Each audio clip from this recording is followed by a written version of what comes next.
I pledge allegiance to the flag of the United States of America and to the republic for which it stands, one nation, under God, indivisible, with liberty and justice for all. Did everybody have a chance to review the agenda? I did. I move to approve the agenda. Second that. Okay, it's been moved and seconded to approve the agenda. Is there any further discussion? Hearing none, all those in favor signify by saying aye.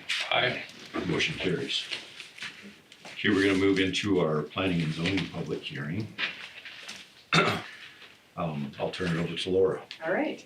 So my first on the agenda today is a rezone application by Phillips 66 for their Wheatland Station. And they are located at 389 Antelope Gap Road. And it's currently a RAM zoning, and it is proposed to be industrial. The Planning and Zoning Commission approved with one condition on January 13th, 2026.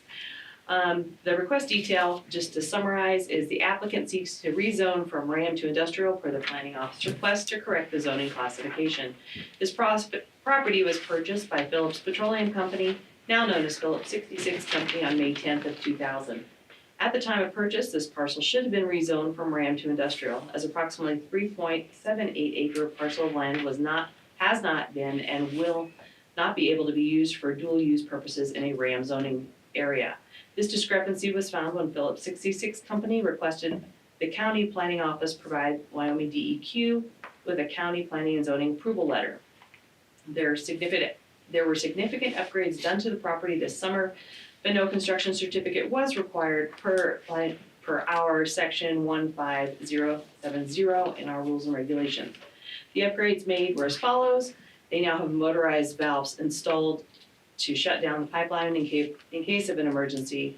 It now has a launcher trap installed to perform pipeline inspections. It now has a prefab EEC building to secure and protect electronic equipment supporting the station, and now has supporting pipeline appurtenances. This location has already been issued an address, and as a result has GPS coordinates on file with the Platte County Emergency Services Department. Upon issuance of the rezoning permit, the planning office will provide the DEQ with the requested approval letter.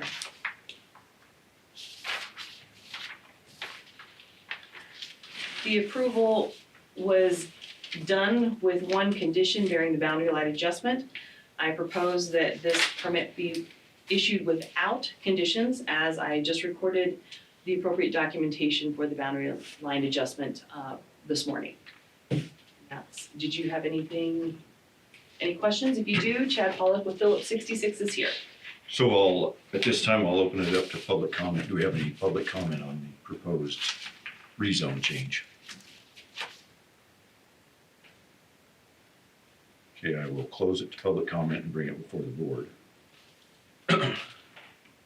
So you took care of the condition that planning and zoning put on, so we don't need to worry about that? No, it is recorded upstairs. The boundary is recorded. The boundary, yeah, it is recorded. So it's a special warranty deed that gets recorded, and then after that, a second document is an affidavit of subdivision exemption for a boundary line adjustment.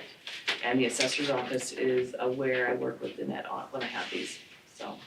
And I did call and let them know it's all done. And I do have copies if you want to take a look at it. I'll trust you. Do you guys have any further questions? I don't. So I would move to approve the rezone request made by Phillips 66 for the Wheatland Station. I second it. Okay, it's been moved and seconded to approve the rezone request by Phillips 66 for the Wheatland Station. Is there any further discussion? Hearing none, all those in favor signify by saying aye. Aye. Aye. Motion carries. The second file I have is for a special use permit for Phillips 66 Company, the Middlebear Station. This is a zoning for RAM, and the Planning and Zoning Commission approved with no conditions on April 13th, 2026. As a refresher, the details are the applicant seeks a special use permit to comply with Platte County's land use rules and regulations. Phillips 66 Company requested the county to provide a DEQ, to provide to the DEQ a letter of approval. With this request, it was brought to the planning office's attention that Phillips 66 Company did significant upgrades to the existing site in the summer of '25, and special use permit was not on file for the location. The upgrades are as follows: now has a custody transfer location, now has motorized valve installed to shut down the pipeline in case of an emergency, now has a launcher trap installed to perform pipeline inspections, now has a prefab EEC building to secure and protect electronic equipment supporting the station, now has a meter building, now has other supporting pipeline apparatus. This also did not require a construction certificate, as the other one did not. With the significant upgrades, and that was per our section 15070. Phillips 66 has secured an agreement with the landowner, Fosler Farms, for the 0.6 acre pipeline station. The pipeline station will be used to support the Powder River Pipeline circa 1971. Upon issuance of the special use permit, the planning office will provide the DEQ with the requested approval letter. And No conditions. no conditions. There was, this was not addressed. I took care of that Friday, and officially did the site inspection and issued an address. So, that, everything went out to, dispatch, sheriff, EMS, assessor. I think those are the three entities that get a, address in this case. So in case of an emergency, there's GPS markers that I have confirmed, instructions how to get to the site, photographs of the site. So a standard address was issued to this. It is the address is Middle Bear Station. It's 670, I think it's 675 Middle Bear, Glendo, because technically it's in the realm of Glendo. But it does now have an address. More importantly, it's the GPS markers and how to get there. Jamie's got it too. Pardon? Jamie. Yeah, EMS, emergency services. So. Okay, do we have any public comment on the special use permit request from Phillips 66? Don't everybody speak at once. I'll close it to public comment and bring it before the board. Is this a custody transfer station? Is this where you would take possession of oil you bought? Or it changes possession from some company to another? Yes, so we have a third party that we're taking product from. It's a natural gas liquid that will be coming from their line that already exists into our custody transfer.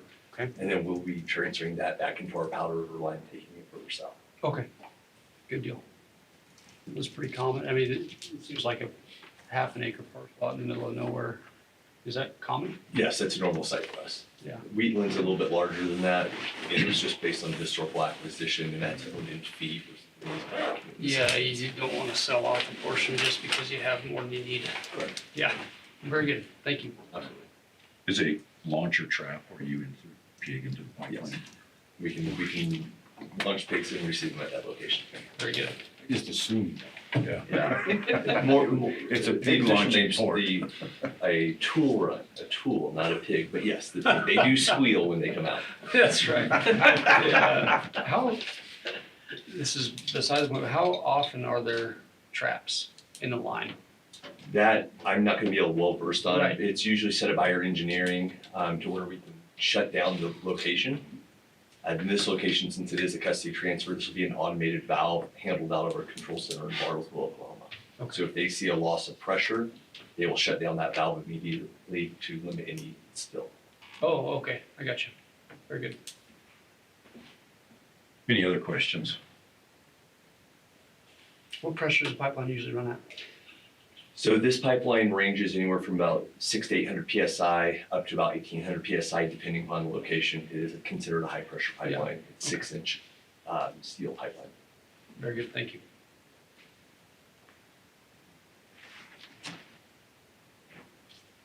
I'll change my appetite to go jump into a leak. 800, 1800 PSI flammable liquid. Yeah, pretty good. Okay. I would entertain a motion. So I would move to approve the special use permit request made by Phillips 66 for the Middle Bear Station. Second. Okay, it's been moved and seconded to approve the special use permit request made by Phillips 66 for the Middle Bear Station. Is there any further discussion? Hearing none, all those in favor signify by saying aye. Aye. Motion carries. Thank you. Thank you. All right, and then the last file I have for this section is a special use permit for Do More Sales, Matthew Adamson. It's actually Do More Sales Service and Trailers, and this is located at 4523 Palmer Canyon Road. Its zoning is RAM. Planning and zoning moved to approve with 3 conditions on January 13th, 2026. And there was a change to the special use permit title. The special use permit is to comply with Platte County's land use rules and regulations. Matthew Adamson for Do More Sales, Service, and Trailers seeks a special use permit to use a portion of the property to display and sell trailers, use the shop garage for mechanic work on trailers and storage of trailer parts. He will have a Do More Trailer Sales sign posted on the fence of the property near the entrance off of Palmer Canyon Road. He's also looking to use a portion of the property to store Adamson construction equipment. The area on the site plan has historically been used by the landowner as a large front yard. Shop garage historically has been used to work on and store agricultural related equipment. To create an area needed, there's been quite a bit of vegetation cleanup. Dead trees, it looks wonderful. This is one of my daily drives. One thing that the planning and zoning did take out of this is regarding the storage, so that is not applicable. Mr. Adamson is here for comment. The conditions, first of all, the stipulation,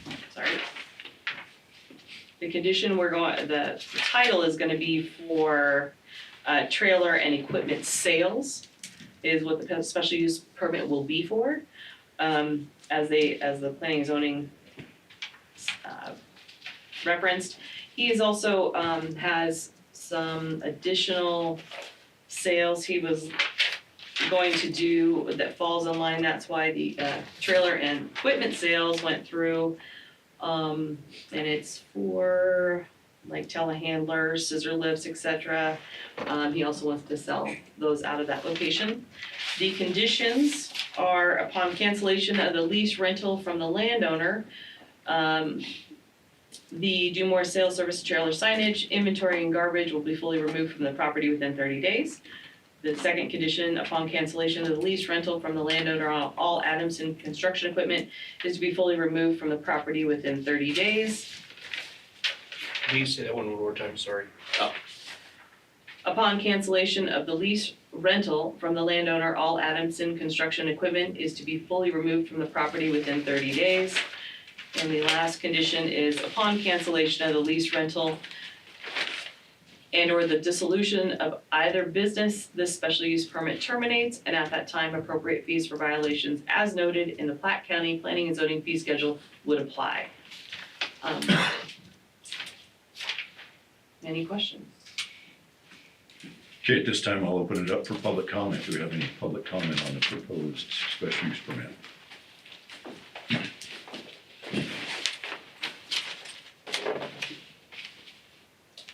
I have one. My name's Tiffany Lang. Does the county usually issue special use permits to blanket multiple facets on one property? As far Or as, do you have to apply for different, like if you wanna sell trailers, or you wanna sell equipment, or you wanna sell eggs? I'm just throwing stuff out there. Or you just give one blanket special use permit for the Right, property and they're allowed to do whatever they Right, want? I think in this case, he's getting a permit to sell equipment and trailers. I don't know that there's a distinction between, what type of equipment as far as that goes. So. Any other public comment? Okay, I'll close it to public comment and bring it before the board. Move to approve the special use permit for Matthew Adamson with the conditions recommended by planning and zoning. I second. Okay, it's been moved and seconded to approve the special use permit request by Matthew Adams with the 3 conditions as recommended by the Planning and Zoning Commission. Is there any further discussion? Is Matthew Adamson? Yes, here? Down here. Did drive by the other day and I was going, interesting, I've not seen that before. It looked very good. the cleanup looks nice. Yeah, it does. I mean, it Doesn't looks it, very Harry? good. It was a lot of work. Yeah, A lot that's of right. trees. There's some more calluses on Haven't your seen it when hand I than there moved were in. yesterday. Are you planning on selling equipment and or renting equipment or just selling? equipment? Selling. Because on the rental side, it's a little more difficult with the state and everything, and yet it's another process. And a lot more traffic in and out. And there's already a company that sells, or that rents stuff. Yeah. So I mean, it's, take the easy stuff. Very good. I'm gonna say, I have seen it, it looks very nice. So, well, thank you much. Any Appreciate it. further discussion? All those in favor signify by saying aye. aye. Motion carries. Thank you. This is an older application, if you wouldn't mind signing that, please. And 20. Thank you. Do you have any specific brand you're selling or anything like that? Primarily Doolittle. We're a Okay, dealer for them, very good. and some stock trailers. Which it does. What kind of trailers do Little make? Yeah, that's okay. Cargo to equipment, anything, dumps. No, There's yeah. variety. Everything for a half ton pickup to fold up to a 1 ton or bigger. Anything with 2 axles on the flat, and a flat spot on top, right? That or whatever, whatever you can dream of. There's been some crazy stuff built lately in the last year. I would believe that. It's amazing what people will spend on a enclosed gooseneck to haul their toys. Yes, yes. That's about right. Thank you. You bet, you do. Okay, we'll move on to back to our housekeeping stuff. Did everybody have a chance to review the minutes from the January 6th meeting? Yeah, I reviewed the minutes. I would move to accept them. A second. Okay, it's been moved and seconded to approve the minutes from the January 6th meeting. Is there any further discussion? Hearing none, all those in favor signify by saying aye. Aye. Motion carries. Did everybody have a chance to review the vouchers? Yeah, I had a chance to look through them pretty regularly, and I would say, I would vote to approve them. A second. Okay, it's been moved and seconded to approve the vouchers. Is there any further discussion? Did you have a question on one of the, I got it answered. and what was the answer? Um, 'Cause I didn't hear it. oh, that was on, let me see here. So the question was on a payment for the Family Resource Center, Yeah. Yeah, which is administered through public health. okay. So there's a program that's partially paid by Children's Trust Fund, but the voucher that was paid was from a anonymous donation that was facilitated through the Community Foundation, but the intent was to provide direct assistance to those in need. And so the program's built on the Community Service Block Grant, CSBG. So there's a series of qualifications somebody has to meet in order to qualify for some aid. And so what that was rental assistance, somebody who is going to be evicted, and the Family Resource Center is able to provide some assistance because of that beneficiary. So it's not tax dollars, it's not public funds, it's So we're acting as a pass-through. pretty much, As a what big- we're doing is we're examining the application for qualification and determining if that person's making some effort. I think what I'll do for the next meeting is schedule Family Resource Center to come give a deeper explanation of what they do, but it's through public health. Thanks, Malcolm. Yep. Any further discussion on the vouchers? All those in favor signify by saying aye. Aye. Motion carries. Did you look at that?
Here we have our county treasurer on our agenda. Good morning, Christie. Thanks for having me. I don't have much to report this morning. Our sales tax was down a little bit again this month. Unless you have specific questions for me, I can move on to. It's still staying above our target number. It is, the rolling average, keeps going down just marginally. I would guess that February should be better. And yeah, the property tax came in really well at the end of the year, so I feel like we're in a good position that way. And so, You think February would be better because of Valentine's Day? well, I'm thinking more Christmas because you'll see those 30 days out, those people that wait the 30 days. But Valentine's Day, it's on a Saturday, so you Well, just there- never know. There is a lag between when it's paid and when you get it, so Yes. yeah, Christmas probably was. So in April, you'll find out how cheap husbands are. We won't know until then. That's right. Thanks, Steph. So, yeah. No, Fred. I know. But it is worth noting, I mean, there were a number of sales tax exemption bills that passed, and so those are kicking in. Yeah, And then, we're gonna see some that, where people are more cautious about, at least through our office, you see the price of vehicles that you see being sold. So I guess it comes there, so. Well, typically this time of year, people think, well, April's coming up, and like, Yeah, you're wondering how you're gonna do Exactly. income tax wise and all of those kind of things, so. Yeah. So, yeah, I don't think, like Steve said, we're above our target number. and then when people get their refunds, it's like, woo-hoo, I can go buy that now. Yes, now we can go ahead and do that. I think the legislative session is gonna be super important that we're involved in that.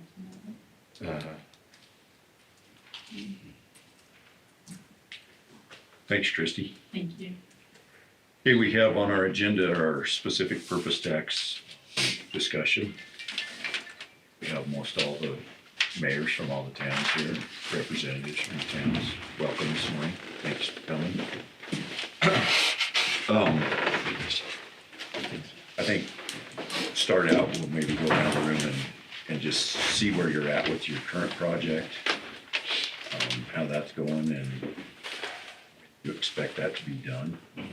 So whoever wants to go first, jump in. well, I'll start up for the county. So Yep. we had asked them for 4.25 million for the second phase of our courthouse renovation. It was originally planned to be 3 phases, but we were able to accomplish numbers 1 and 2 during the first spot collection. So for this one, it's an exterior preservation roof replacement. They have signed a contract for design build with Sampson Construction. And so the spring and winter months, we're working on scope of work, and then you'll see them start late spring, early summer, hopefully on, you'll see some scaffolding and some actual work going on.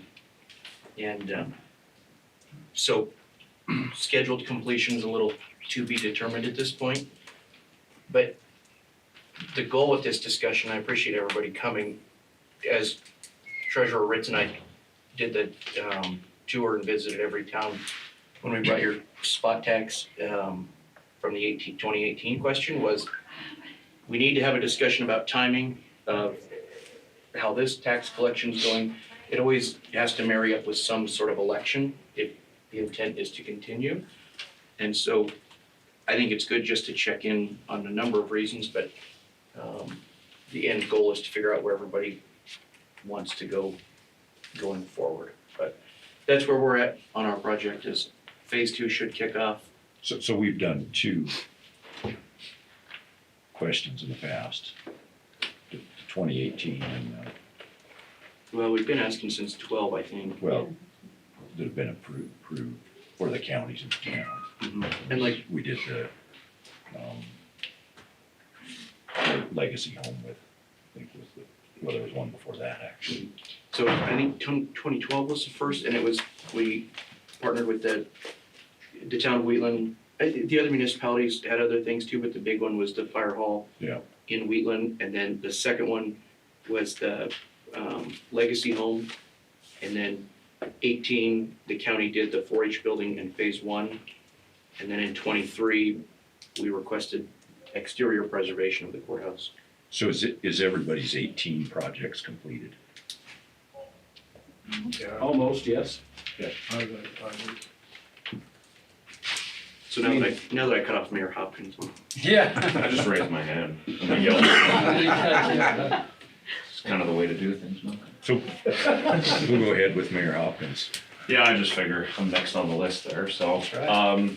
So the 2018 is finished, and as I understood, I'm sure with everybody else, there was a little bit of money left over, because you never can quite nail the cost, and based on the way they bonded it through some sort of loan type program, and then opted to pay it off early, there ended up being extra money. So the project we had now, I think it was just submitted for general water, sewer, streets issues, and kind of all of the associated costs that would be burdened by that. And we had a level 1 water study that we finished, and that sort of helped guide what are our major issues. And so what we've done so far with the sped tax is purchase a lot of some of the ancillary things that were recommended in the level 1 study. That would be a new SCADA system for our town's water system. We just purchased some VFDs for the well house for pumps 3 and 4, our main pumps in town. And I think there's a few other electrical type of needs, that sort of thing. And then actually tonight I've got a workshop for a major sewer project that needs to be done, and just the engineering alone was estimated around $100,000. I think our allowance was 1.3 million, and so just the engineering is about 100,000, and so we're probably looking at significantly more to add a sewer line that wasn't put in, and that falls under that as well. And I think we have some other street issues around town, so I don't think ours was. I wasn't on the council at the time, but I believe it was aimed at a variety of issues. Going forward to the next project, the major issue, the level 1 water study identified, is that our tank 1, our original tank from 1938, is failing and is 90 years old just about. And it's an old concrete tank that's just sort of falling apart. So it was recommended essentially as number 1 priority, among other things, to replace that as soon as possible. And our biggest issue with it immediately was it was below the recommended state fire marshal's fire suppression capacity. So we don't even have suppression capacity as it exists now, but the tank is failing on top of it. We have a second tank that's about 20 some years old that I think will be able to carry the burden as the other one's replaced, but we'll have to double the capacity. And so that project was estimated around $1.8 million. And I think what we're doing now, working with our engineers to try to go to a level 3 directly for some funding from the state, which would be sort of a 50-50 match. And if we can get on that and just go for the most important thing being the tank, we're probably looking at aiming for what will probably be about $1 million for a 50-50 match on that tank replacement. So that's where we are, and that's where we would like to go. So your water tank's gonna basically take precedence over your below ground infrastructure, with your sewer capabilities and that kind of thing? Absolutely, Yeah. yeah. I think The issue we have with the sewer now is not really just an upgrade. We have a resident who lives up on 7th Street, where for some reason, 15, 20 years ago, in classic Chugwater fashion, instead of putting in a main, we decided to cut a 6-inch access across 2 properties, private properties, and it flows downhill to the property. And so for the sewer to exit, it has to flow uphill. And so it frequently backs up into their yard and the neighbor's yard and the street.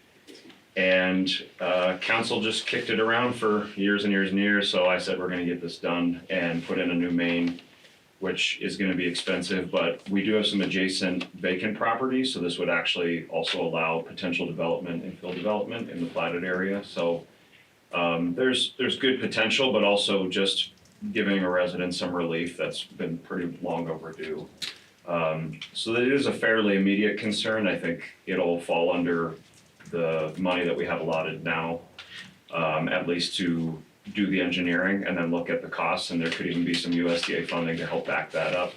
So there is potential for some of the money now to go towards the water tank, but I want to be prepared to say if we go forward with the water tank issue immediately, and as we find out more about can we get this level 3, can we get matches and things, just for the commissioners, I'd just like you guys to know that's our main focus.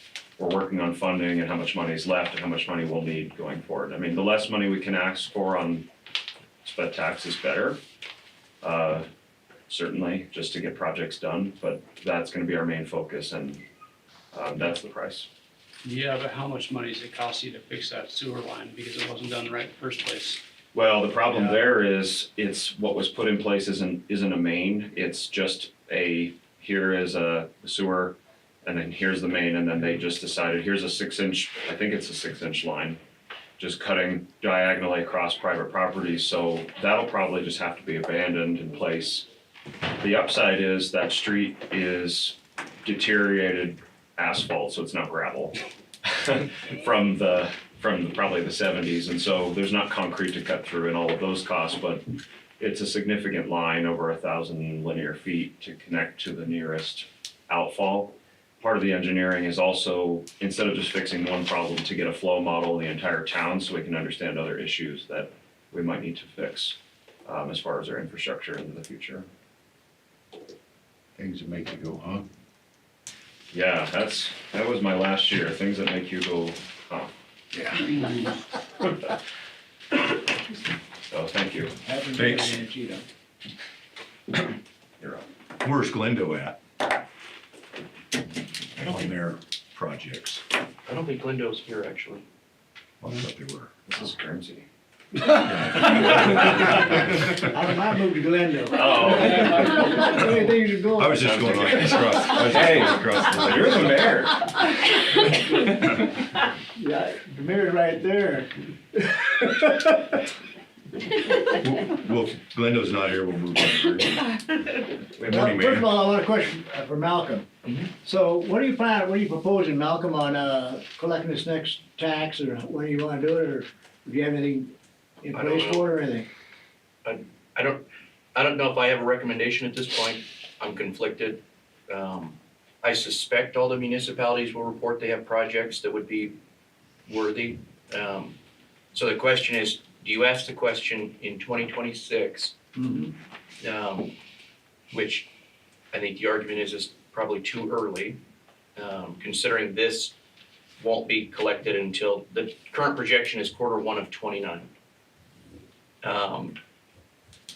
But a 2028 election is too late unless we're okay with the tax rate moving from 5 or 6% to 5, which I want to be clear in this. Moving the tax rate to 5 is a benefit to the taxpayer, certainly. But the last time that happened, the message we received, I wasn't here, but the message the county received was vendors did not like that, and some consumers were confused because it went from 6 to 5 back to 6 in just a matter of 6 months. And so there were vendors who did not change rates, and there were all sorts of issues with that. And so when I talk about the changing sales tax rate, that's the consideration. That administrative portion on the vendors, and then the confusion on the public, not the rate itself.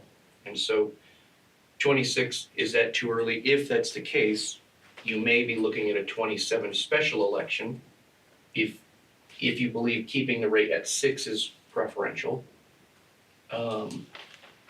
But depending on how the conversation goes, if everybody is okay with that 3 month of 5%, I think what it does is just require a significant amount of education if a spot tax passes in 28. So I don't, personally, I'd probably recommend a 27 election, similar to how we did 23. But that does require input from the towns because that's an expense you have to share with us, right? Just like we did in 23, and so that's why it's a group discussion. So that's a long answer to tell you, Mayor, that I'm not sold on my recommendation yet. Well, let me tell you one thing, it'll be the next mayor that'll make that decision, not me. So, but anyway, as our project's going, we'll wait to collect it all before we start our project. We got a lot of infrastructure we wanna get done and stuff, the campgrounds we wanna get built and, add on to try to bring more tourism to the town. And, our town planner, John's here, he can probably say a few things he wants and what we plan on doing with that money. So the mayor's speaking about the rodeo grounds and some of the stuff down at the golf course where we have some camp zones right now. There's presently water to them and electricity, but no sewage. And so we have a tank in the ground that picks up a collection area from the bathrooms and the showers. So, and kind of looking to update that whole infrastructure and to use that money to kind of go to the old timers arena side and possibly put in a beach over there, a new building with new showers and new infrastructure for RV camp zones and to have power and or waste. So, I mean, there's a lot of projects, and then of course included in that would be the Hub City side, which the town of Guernsey has leased to a group, but part of that money is gonna be used to update that side also.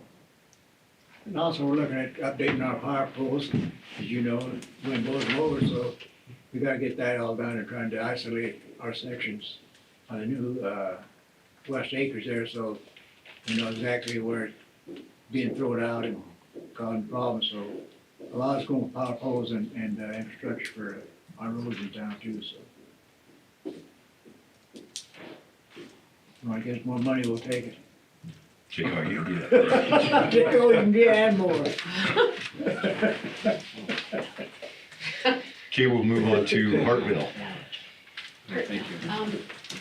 I'm Lisa Mendieta, the mayor of Hartville, and I have Rick Pfeiffer with me, our water operator.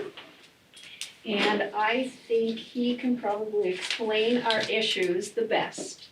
I'm going to defer to your expertise. Well, Hartville is actually in a lot of need, and in the past, we haven't really asked for a lot, but we have 4 projects we're working on in progress. We just finished our preliminary engineering reports. Our total dollars we're trying to get is $12 million.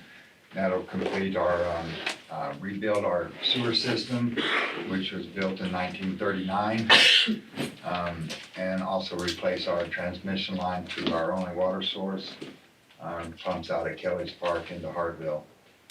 We also have a meter project that didn't get completed from the 2018 process that we'd like to complete, and some service line work and meter pit work in town. We are currently working with all of the entities, trying to, of course, get as much dollars as possible to complete these projects. We're in a 10-year span of when this need is going to become desperate, because none of this infrastructure has been really kept or upgraded in several years. So you have about 12 million in needs, you say? 12 million in needs, and we're working, we split it up into 3 different packages. And we've gone to, we're basically starting the finance process. We're looking at April 27 that we're gonna try and jumpstart at least one of all of these projects. It would benefit our town if we could get them all bundled together, only because that would save us from having to tear up the streets several different times and just do it once. So I think our grant possibilities are really good. They're looking good so far.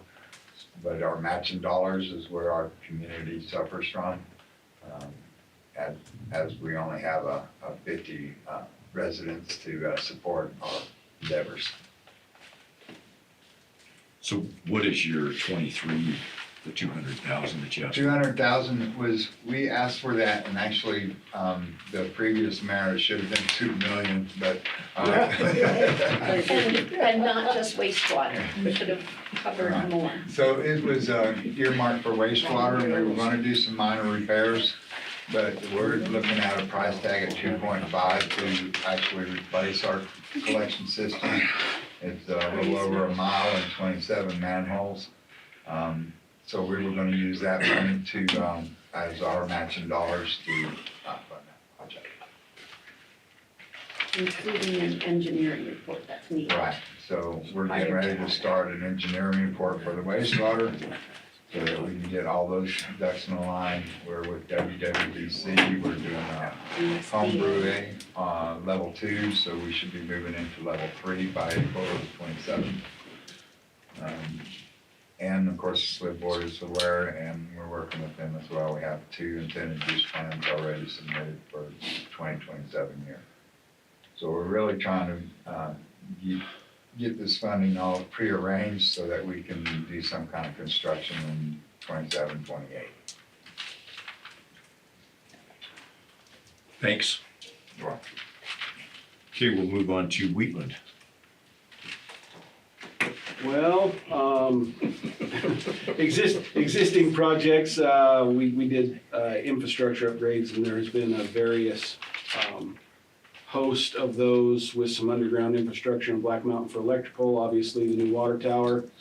Probably the bulk of the funds was on 16th Street, which has proved to be a challenge, but the end result is nice. I'll be glad when next spring comes and it sees completion and we can close the books on that funding management nightmare that it's been with all of the sources of funding for that project. Much needed, and a good end result looks like it will be achieved when it's finalized.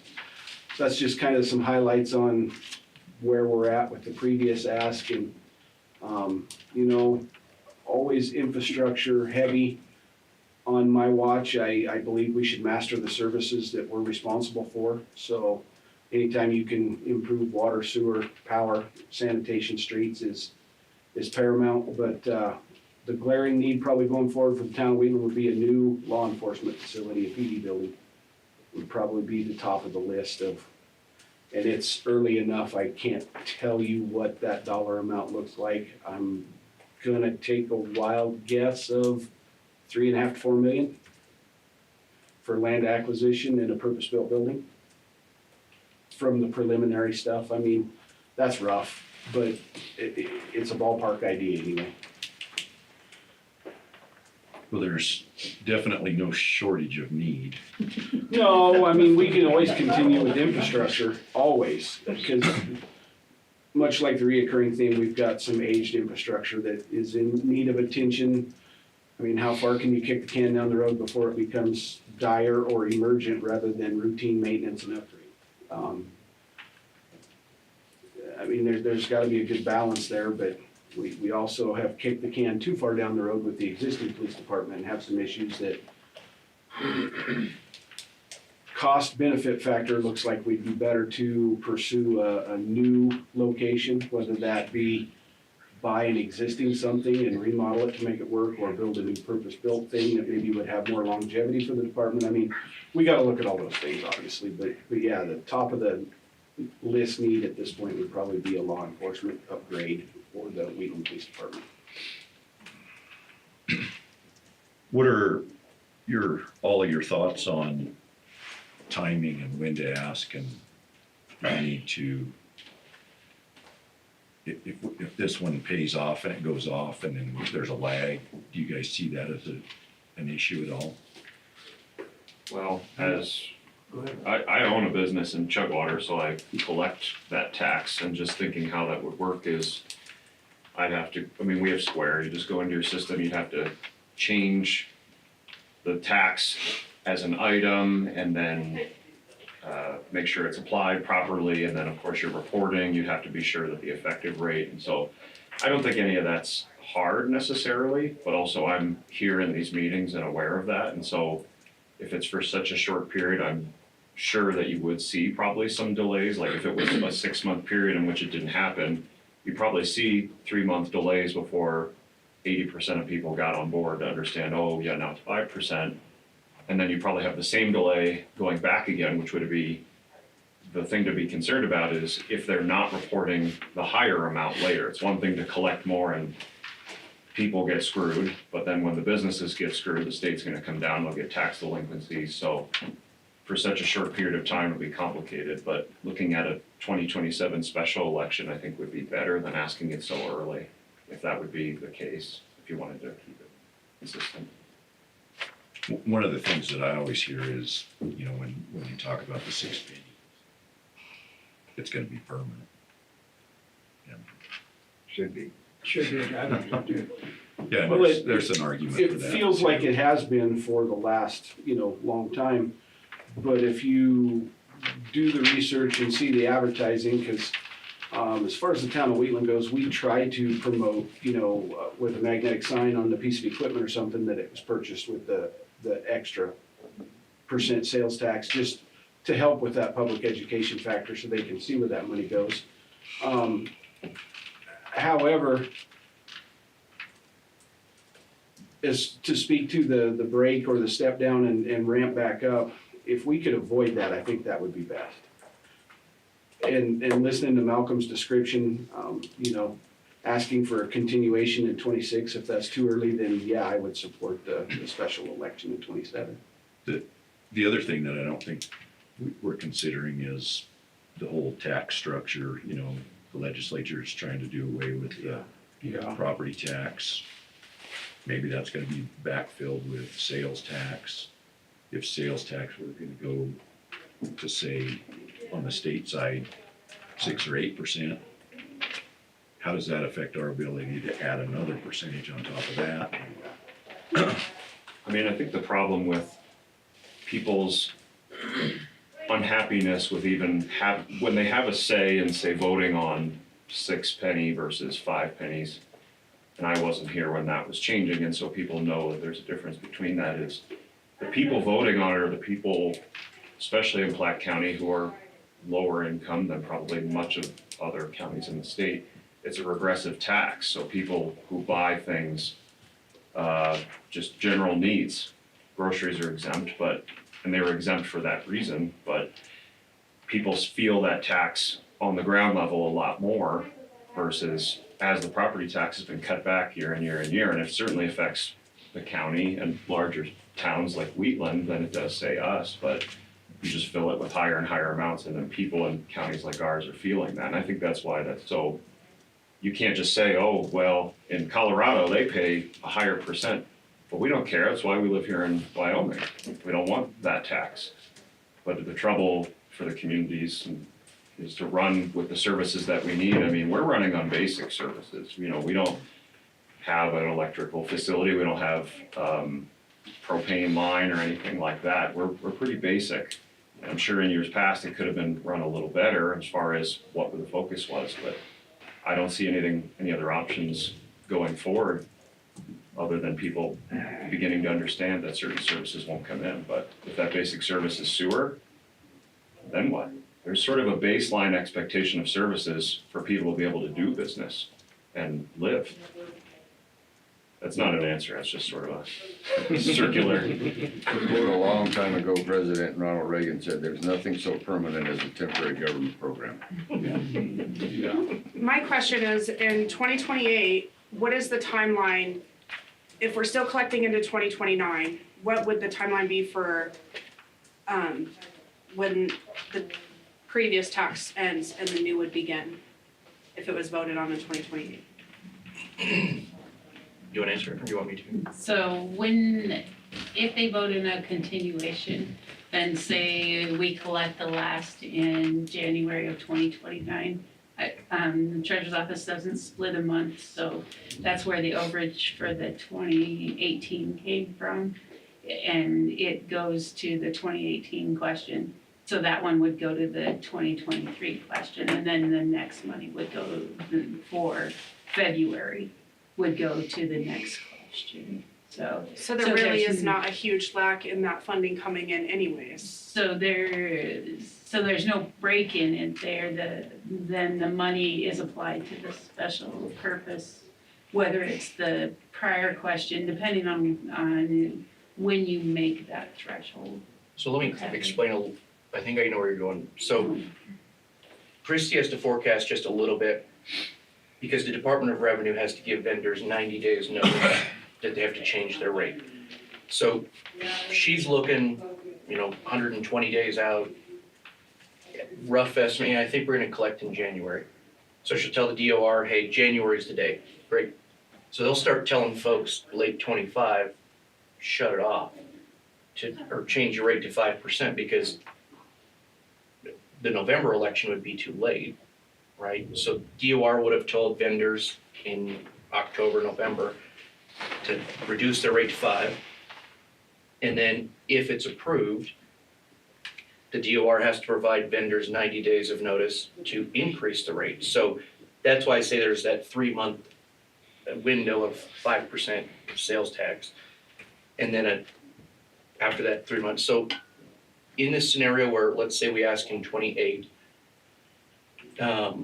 I think it'll be collected personally, Q3 or Q4 of 28. So I think even an August election will be risking that rate change. And so what that does is it delays your project funding by 3 months, essentially. So now we can ask for a continuation before the tax has expired or been fully collected. So like we did in 23, we asked, anticipating it would be collected in 24, and so there would not be that change of rate. And again, it was an administrative concern, it was the confusion concern, not the rate itself. And so that's why it just keeps lining up. And 2026 is too early because the taxpayers aren't gonna understand what they're voting for?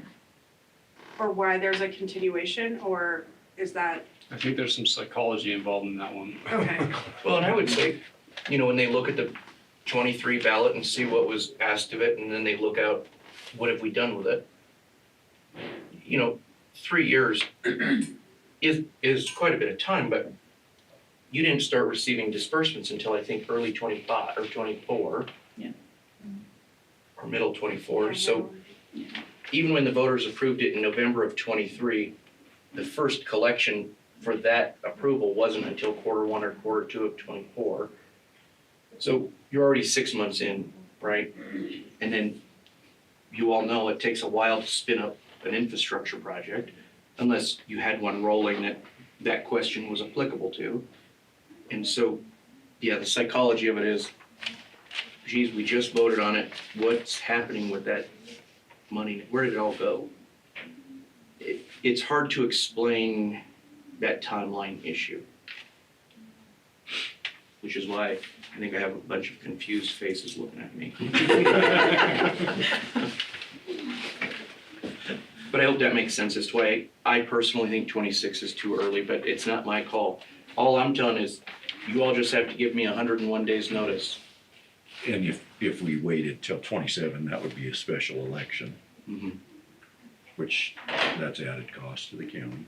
40,000. And then all the towns participated. And then any other entity, so like in 23, when we had the rec center for Parks and Rec on there, Parks and Rec had to pay a portion of that special election cost as well, even though their question failed. Do you get a good turnout for a special election as opposed to a general? I would say compared to other counties, yes. Compared to a general or primary election, no. it is lower. The cost of that special election, you said would be then spread out among the municipalities in the county. How much does that wind up costing roughly to do a special election? I think it was about 25,000 total is what it ended up costing, and I'm gonna see what. No, but I think the largest so it's built in how much space your question takes up on the ballot, and the municipal question was huge because they were all lumped together. So essentially, I'm gonna talk out of turn, so let me make sure I'm right. Plus or minus Is 30 there any, grand. is there any data that would say whether holding it during a special election or a general election or, you know, the presidential year benefits the entities trying to pass that election because people tend to vote differently in one of those? Is there one that would be better? I mean, just outside of normal participation, Dan, more favoritism as opposed to participation? Is that what you're asking? Yeah. Okay.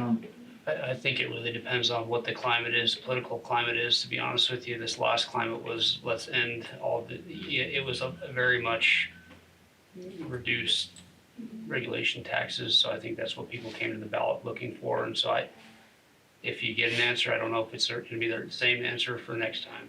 But I think it has to do with a lot of what you guys are talking about. How are we doing on our projects? Do we show that we're actually doing something that improves your quality of life? I think that means a lot to people, and I think that we've done a really good job of showing everybody that we do have their concerns in mind when we're doing these, and these are going to be, you have made them a benefit to them. It actually did positively affect their life, and so I think that's what's different about grant funds or whatever funds. That's my money that we're paying for taxes, and I see something done with it and I like it. And so to me, personally, this is the most applicable tax that I think we ever have, and it's the most useful tax we ever have because it's funded with a yes or no, and there's immediate consequences if you either do or don't. If you flub the project, you're probably not gonna get any money, and you have to build your resume again. But I don't, to Steve's point, I don't know where this tax climate is going, because we're going to start losing that difference. And if you go work in Colorado, you need $10,000 more because that's the taxes that they have down there compared to up here. I think we're gonna end up losing some of that headroom we have with this legislative budget, and it probably won't do anything because they're so effective in Cheyenne. But I see that coming down the pike because everybody's short on cash. Kelly? I think it's also coming down to education for the public as well. That's You know, another one. letting them know that our disbursement from the state is going back to pre-COVID levels, according to Taft Love, who came to the last council meeting. You know, we're already taking a hit on those monetaries coming in, then the property tax going away potentially. Yeah. And if they want these things to proceed forward, certain services, you know, I'm sorry, but you have to understand that blood and stone don't really go along too well. Right. So I think it's coming out and actually educating the public on what's potentially coming forward, what the implications are of these votes, and letting them know that. I'm not a fan of tax, trust me. Yeah. But looking at the repercussions of no tax, you know, what do you expect the town to provide, or the county to provide? We have to be realistic about what we're doing. As a business owner, small albeit, Doesn't make any difference. going forward in that regard, it's a lot easier, like he said, I run on Square primarily. I can go in there and change the percentage real quickly. But it's also remembering to go back in and do it again. So I think communication is gonna be the key, hitting the newspapers, hitting social media, hitting every aspect to let people know what's actually going on. That's just my spin on it. And Josh. Sorry, I was gonna answer Dan's question a little bit more directly. I don't think the timing matters, I think the merit of the question is what matters most. And I think we've done really well in Platte County with that. So maintain the Being trust. responsible with and asking for actual needs and not just wants. I think when we start asking for wants, then we're in jeopardy of not getting them passed.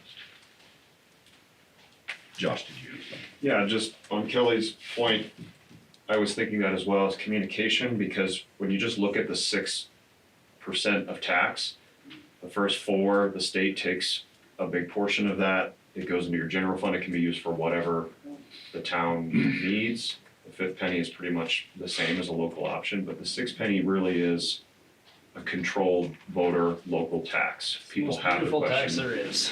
Yeah, it is. And many people don't know there actually is a 7th penny option available to towns that will never pass in a county like this in this climate. And it wouldn't probably be effective in a town like Chugwater, say, anyway, but the 6th penny is sort of the closest thing that gives voters on the large to review in the whole county and say, do we like what Guernsey's got proposed? Do we like what Wheatland's got proposed?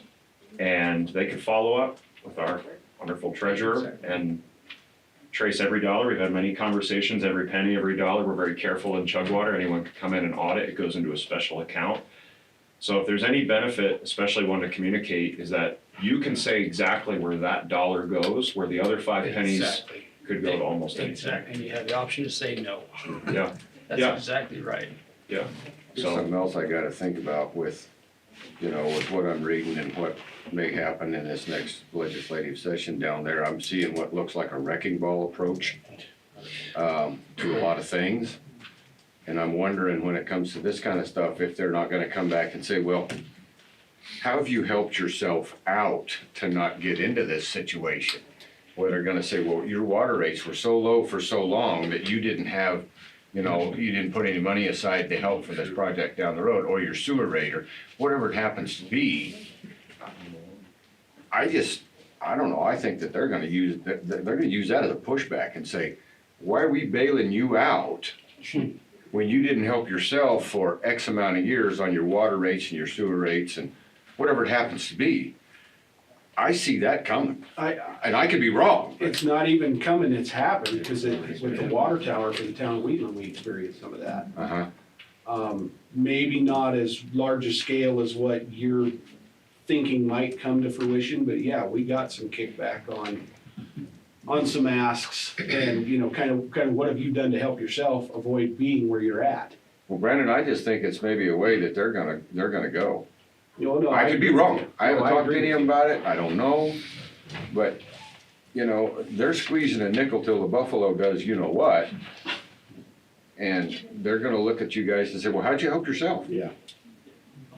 And fortunately or unfortunately, however you wanna look at that, whether you're a half full, half empty glass kind of guy, we had done some to help ourselves, but in the grand scale of things, of the purview of that board, the governor and the top 5 in this case, elected, they agreed that we had done some, but thought that we certainly should have done more. You're talking slim? Yeah, well, that aspect in this scenario, but yeah, that very scenario that you're talking about of what have you done to help yourself already played out with us previously at the town of Wheatland.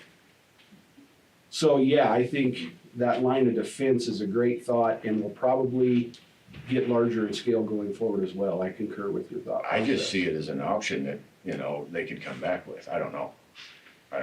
Well, it trained us because we have since started like some sinking funds is what they're called, I think technically sinking. We try to make some investments into the different infrastructure money pots to show that we're trying to plan for future needs or expansions or upgrades or improvements. And once again, pinching the buffalo pretty hard to do those things, but then if you put money away for future needs, you're saving money and they use that against you. yeah, you got, there's a balance there. Yeah. Josh? Our smaller town issues are, there is the cost of pipe, the cost of concrete, all of those things don't change for smaller towns and scale down. And even though we haven't probably raised our rates as we should have over the past 10 years, our level 1 study gave sort of a preliminary assessment of where it would have to be to meet the enterprise requirements for a sinking fund, which is required. The percentage isn't really stated, it's usually 10. But even with that, the recommended minimum rates, even just to support the recommended immediate infrastructure upgrades, not the long-term ones, are well outside of what a household can afford to pay. We're talking, you go from it's $35 or $40, $50 on average per month right now for a family of four, something like that. And they're suggesting over $100 in addition to increases from REA and everything else, propane costs. And just in a town like ours, where there's not a lot of jobs locally, people maybe have a lower median income, there is just a threshold that the town can't cross, and so you have to get creative. And the problem we've had, for years, is probably overbuild infrastructure it didn't need, thinking, oh, here's some grant money, here's some government money, and that all dries up. You know, there was the handouts from the government through the 70s and the 80s that every town got checks cut to them. And so now, here we are in 2026 facing those problems. They can yell at me all they want. I can't fix the past. We can try to do our best going forwards, but there are definitely threshold minimums for our smaller communities that I think, unless you've got a succession of accountant mayors, it's not gonna be exactly perfect. And so these types of taxes are just absolutely necessary for our communities to survive. So does anybody disagree that 2026 would be too early? I don't think it matters if the communication out to the people are, you know, transparent and it's laid out in a way that they understand. And then would the towns, I guess let me ask it a different way. At this point in time, would a 27 election be preferable to a 26 election? I mean, we're having a 26 anyway, but I think it'd be better than 27 if we get more information out and everything else, and plus, towns can budget in the money it's gonna take for a special election, now we got the money to do it. This is 26. And I think there's gonna be some things that we find out in the next year that will affect. And I think, 3 months is 3 months gone fast, just continue it on. But forget about that 3 months, just go straight into it, because so if that's the case, I'll let everybody know that we should schedule something like this early in January 27, because the process is fairly time intensive. It requires a resolution from 3 of the 5 towns and the Board of County Commissioners. So you always have to have the commissioners approve the resolution, but we need 3 of 5 towns. We've had great success, I'll be honest, where all 5 towns have all agreed, but it requires coming to an agreement on projects, right? And what the exact questions are. That takes some time. All of that has to be completed, and then they have to approve a resolution with at least 101 days ahead of an election date. Because that's how much notification we have to have in order to hold an election, so 101 days. So in January of 27, you're needing to start fairly quickly. So I would encourage, if your intent is that you would ask for another project, I would start honing those requests. And obviously it's dependent upon what pops up, but really start honing those so you're prepared to come to the table. What would be the earliest in 27 you could have the election? We could do May, but I think that one nice thing I will say about 27, obviously with the election in 26, there'll be change in board members, commission members. We've heard it from one, there'll be a change in one mayor.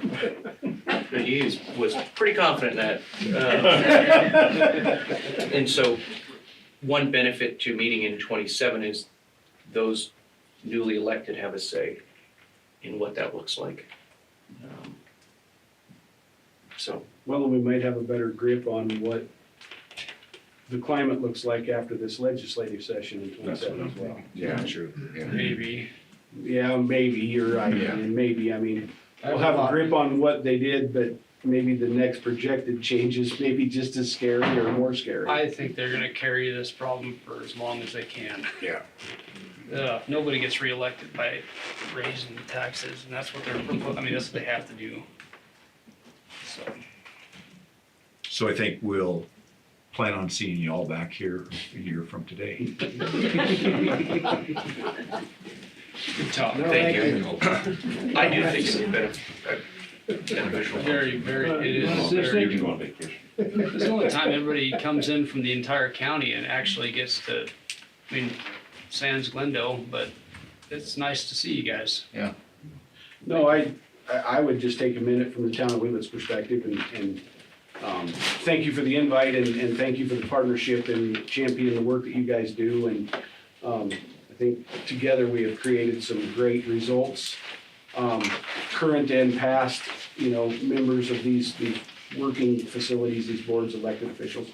I think we've done good work. There's been some bumps in the road, but I mean, through it all, we've remained professional and got each other's backs and achieved good success in the stuff and the endeavors that we've struck out to do. And I think the residents can see those tangible results. I mean, like I said, 16th Street was, from my perspective as the mayor of town of Wheatland, a very challenging project. A monster. But the end use for the citizens and the traveling public and the tourists is a much better upgrade and safer, better. I mean, it's just that was a needed thing, and it took a lot of moving parts to come together at the right time to make it happen. And like I said, I appreciate the flexibility, the help, the support from all entities involved to pull that off, because that was a large-scale project. I would say the town of Chugwater echoes those sentiments and appreciates the collaboration and ability to keep our town going, and just the positive efforts from the commissioners and the clerk to help us do that, because we certainly need it. I think this 6 penny is the only way small towns can survive. Right. So. Well, we'll see you guys, if we don't see you before then, we'll see you in a year. Thank you. Thank you. And you're welcome to come back anytime. I'll go back and vendor, Steve.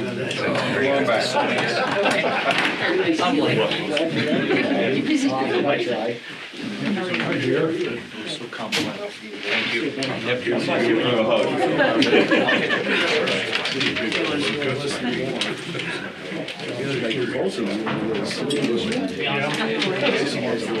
I think this would be kind of I'd be a lot more interested in accountability. Really? What are you doing talking smack? So they Huh? what have you done? Pictures of hers, you don't forget that. Exactly, what are you doing with it? Yeah, that's all. Like an elephant, huh? We do a lot. Yeah, You yeah, guys yeah. prove beyond, I mean, DNA says that what we're doing, you guys.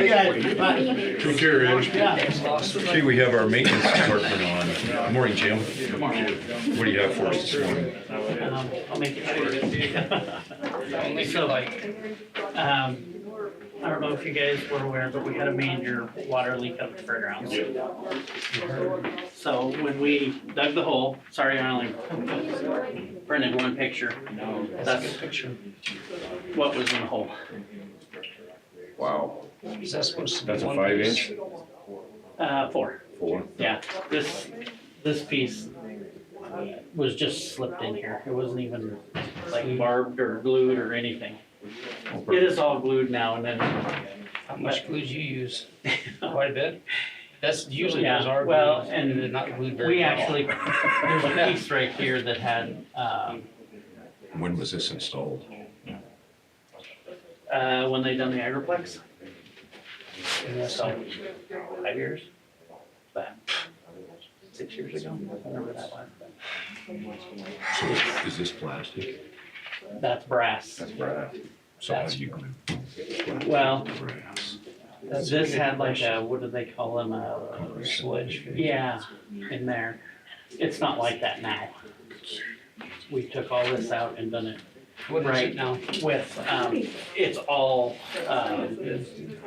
PVC, yeah. We got the fittings from the town. They were very great to work with, and they helped us get the right fittings that we couldn't get in town, so, C900 fittings? yeah. So, that's what that is. How long were you down? We had this pick up on Tuesday afternoon, so day and a half. And that supplied the water to The everything? extension office. Oh, the extension. They have a 4-inch main in the extension. So it goes, when it comes through, it comes from the street and it comes in and then it tees off and goes up to, goes right by the exhibit hall, feeds off one of one hydrant there. It does the old bathhouse, and then it goes up to the extension office. Time, John. Each 100 gallon of water will have to pay for it. Yeah. That place. Yeah, how much water do we have to pay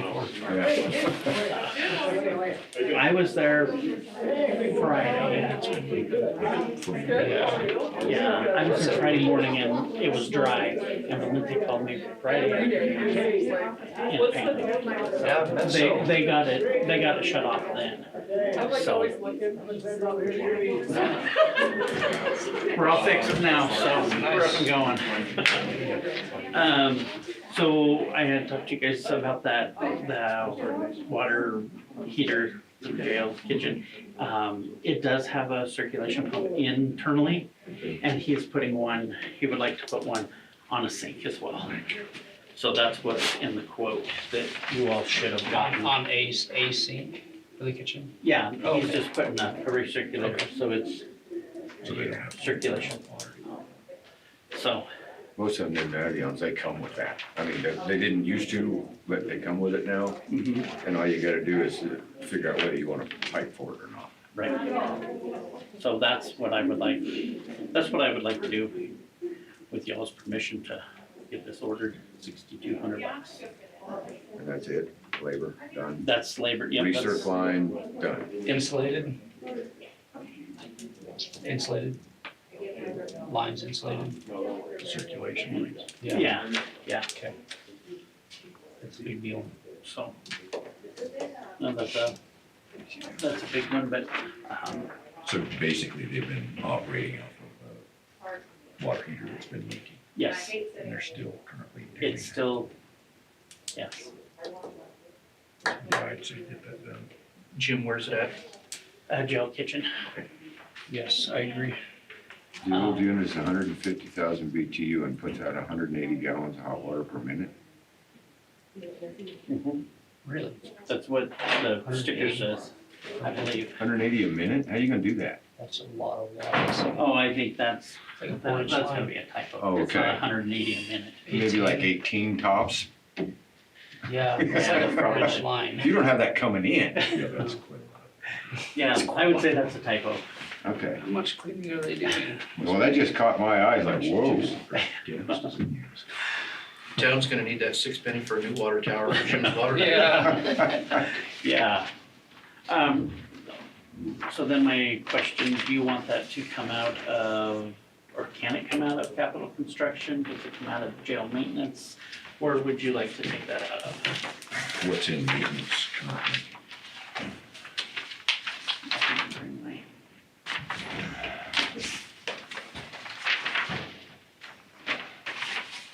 That's the one that's upside down there, I believe. You're at 47,000 In maintenance? for jail maintenance, yes. I'd take it out of there. Detention. Well, that's what it is. You're not adding anything. And I think Jim's, I might be reading it wrong, but knowing that we're still scheduled for a pod renovation, I think Jim's probably concerned about that line item. Yeah. But I would code it for jail maintenance and then, but we don't want it to delay the pod renovation either. Right. No. And I was hoping to have all those figures for you today too, but Because we can take our shortfall out of capital construction later. Right. Yeah. Or we can have a discussion, depending on how everything goes, we could have a discussion about inmate trust potentially Yeah, on either one of the projects, but that's not a bad idea. those are May, June discussions, but always code it for the correct line item. Yes. Yes. And then we'll, should it be closed, we'll work towards a solution. Yes. Good advice. Yeah, put it against What what a it blind was. squirrel finds a nut. other than that, I think things are going really well. We are in the Coleman building right now. We're working on the second office, actually, it's the exam room. in there today. We should finish that up tomorrow and we'll move on to the next one. So we're just plugging away at those. These are the flooring. Yes, Okay. yep. You should be saving quite a little in winter maintenance, snow removal. Yes. Because you've been doing a really good job. You've been doing a fantastic job. What kind of salt you using, buddy? So, Yeah, not wearing out your snow blowers. no. Just that we were using them, but it's kind of nice to be able to get other things done, but we definitely, so. Jim, how long did you say ag extension was without water? Day and a half. We were out Friday afternoon, Yeah. Monday, Tuesday afternoon. till So Tuesday so 2 afternoon, days. about 2:30. Thank you. So I was Friday morning. We don't want to take all of me in. No, So, they teach hand skills. Wash your dishes. There you go. That's right. Anything else, Jim? I can't think of anything unless you have something for me. I will get out of here and get the next thing going. Thanks, Jim. Thank you. Okay, we have I will stay for this one. Ah, ag extension. Good morning, ladies. Good morning. So most of this I'm gonna turn over to Hannah, just because I'm not feeling well, very good. forcing it voice. But a few weeks ago, you were approached by an individual regarding an MOU with 4-H and the Fair Board and Platte County. That is already in existence, and we are not asking for that. But we would like to present our inventory, what we feel that 4-H has purchased to you. And from here, I'm going to let Hannah take over. I want to apologize on behalf of the entities that have entered this room that have spoken on behalf of 4-H. Please know if it is not coming directly from me, it is most likely invalid. If I'm not in here asking for something, I have a lot of passionate individuals on my team, and through that passion, they want things done, and I understand because it's for the kids.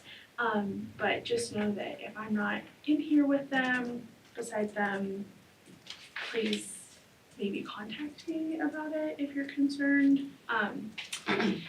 So I think the reason why it came to this point is because navigating Platte County and its entities is somewhat of a challenge as an outsider coming in terms of how like Jim's department works out on the fairgrounds and how Ginny department works and how extension ties in and navigating that. And there are a few members who sit on the fair board or who are at those locations who have made comments in the past where I had a meeting with the Leaders Council and where poultry cages that have not been replaced for 50 years for youth for the upcoming fair.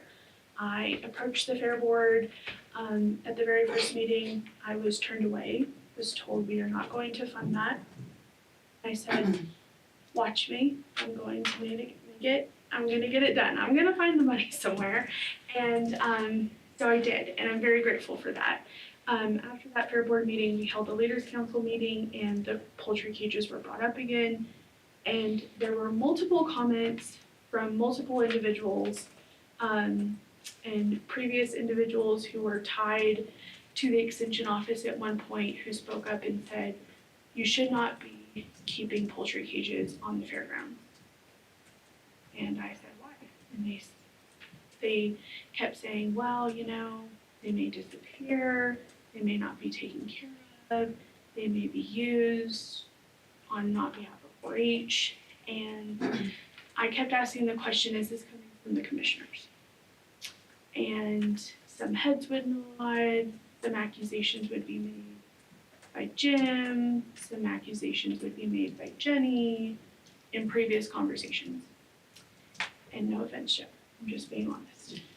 And so I think I went through the last 2 weeks and I've done a job of inventorying what 4-H has. Is it down to the nitty gritty, like down to the last wheel? Absolutely not. Is it a running document?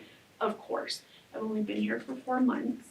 And with the audit coming up for all counties for 4-H, this is a great advantage. So I took the time to do that before talking to you today. I think there needs to be, and I'm hoping that you guys agree, a consistent line of communication that 4-H property stored on the fairgrounds is 4-H's, and the buildings that it is stored in is maintained by Jim's office. He is compensated for maintaining those buildings, and it is not anybody else's, it is 4-H's, and that we should be a team, and that I recognize Jim and his hard work maintaining that, and if somebody is wanting to use that for 4-H or for youth or for other entities, to come talk to me about it, but that it's not coming from you and there's not this, and I think I can be very candid with all of you. And Jim and Jenny and I have talked leading up to this meeting that there maybe wasn't the most positive relationships working out on the fairgrounds before I stepped in.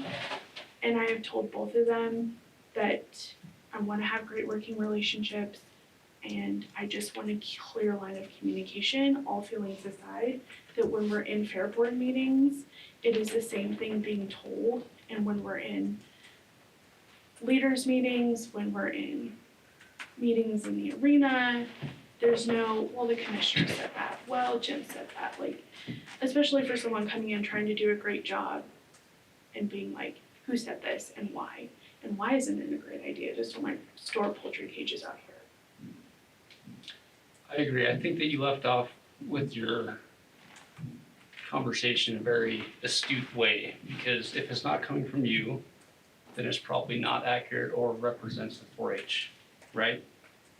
I think we do have a problem with too many people talking about things that maybe are not under their responsibility. So to that point, I don't know very much that's going on out of 4-H grounds. We ask the guys there and they, tell you this or that. But if you do have an issue, I would like to get this is a very clear line of communication. I'm not gonna go around the bush on you, and I expect the same from you. So I think that works very well. But to start off, that's what I agree with you, and I'd expect the same from us. And that goes for everybody. I don't want anybody else representing my position, it's not me. When you say 4-H, who all does that entail? Is that like the 4-H Leaders Council?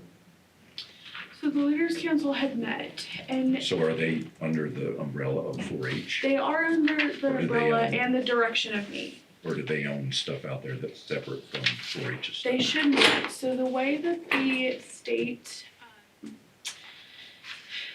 there is a document the state has composed, and the Leaders Council is to provide insight, direction, counsel, and assistance. And all decisions are finalized by the educator. And I think the state is really moving in that direction, because there are a few counties whose council works on a different entity and they do own separate things and they are not a working unit, and so they are running into issues with that. And again, the things brought up at the Leaders Council had set a very passionate person about youth into a tirade of how things were mentioned. And so I was not aware that they were that upset to begin with. So I wish they would have brought it to my attention, and I did let them know before going, please consult with me, and handed them that running document. Once again, she now has it twice. So the running document you're talking about is your inventory of all your Yes. assets? And did And you the also- document from the state. Did you also include the MOU that is currently in place? So we sat down in my office together, and Mary was present, and we talked through that MOU. And I explained to her, we do not need one because we have one in place. Their opinions were she really wanted it between the maintenance department, and I explained to her, we do not need one. Our belongings, our youth, a lot of it's junk, but stuff we use for various activities are stored on the buildings, and Jim is compensated. That is his job to maintain them. There's no MOU needed. That is in his job description, or if I'm wrong, please clarify that. So I don't feel the need for an MOU with his department. I think it would be good if Jim knew what things were whose. Yeah. What are your expectations for Jim and the crew? Is that the problem you're having specifically? I just think with- that the communication of saying, you know, Jim said, so the accusations were made, well, Jim said that that is county property. Like 4-H stuff is county property. Things that are stored on the fairgrounds are county property. And Jenny has reinforced that in fair board meetings. That is what I was told by 4 different entities. And I kept saying, is it coming from Jim? Is it coming from Jenny? Is it coming from the commissioners? And it was just a pool of, oh yeah. Nobody could give me a direct consensus. And so 4-H works really hard to fundraise and get the funds that we do have, and we don't have a tax percentage coming to us. And so when the term comes, well, it's county property, it's kind of, it makes individuals who are passionate in the 4-H program get very heated. And sitting here, it's kind of like, you know, we worked really hard to buy the things that we have for the youth, that we provide for them, so why is it county property? Hannah, when you a minute ago referred to they, is they being fair board members or just citizens? Or is A there a citizen. bleed between the two? 2 fair board members Okay. and 4-H entity.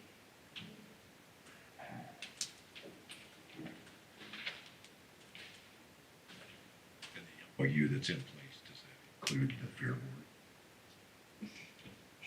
So all that stuff, I think it's probably a lot of communication, everybody understanding that there's, and I'm sure there's probably fair board members that either don't know there's an MOU, or if they do know, they haven't read it.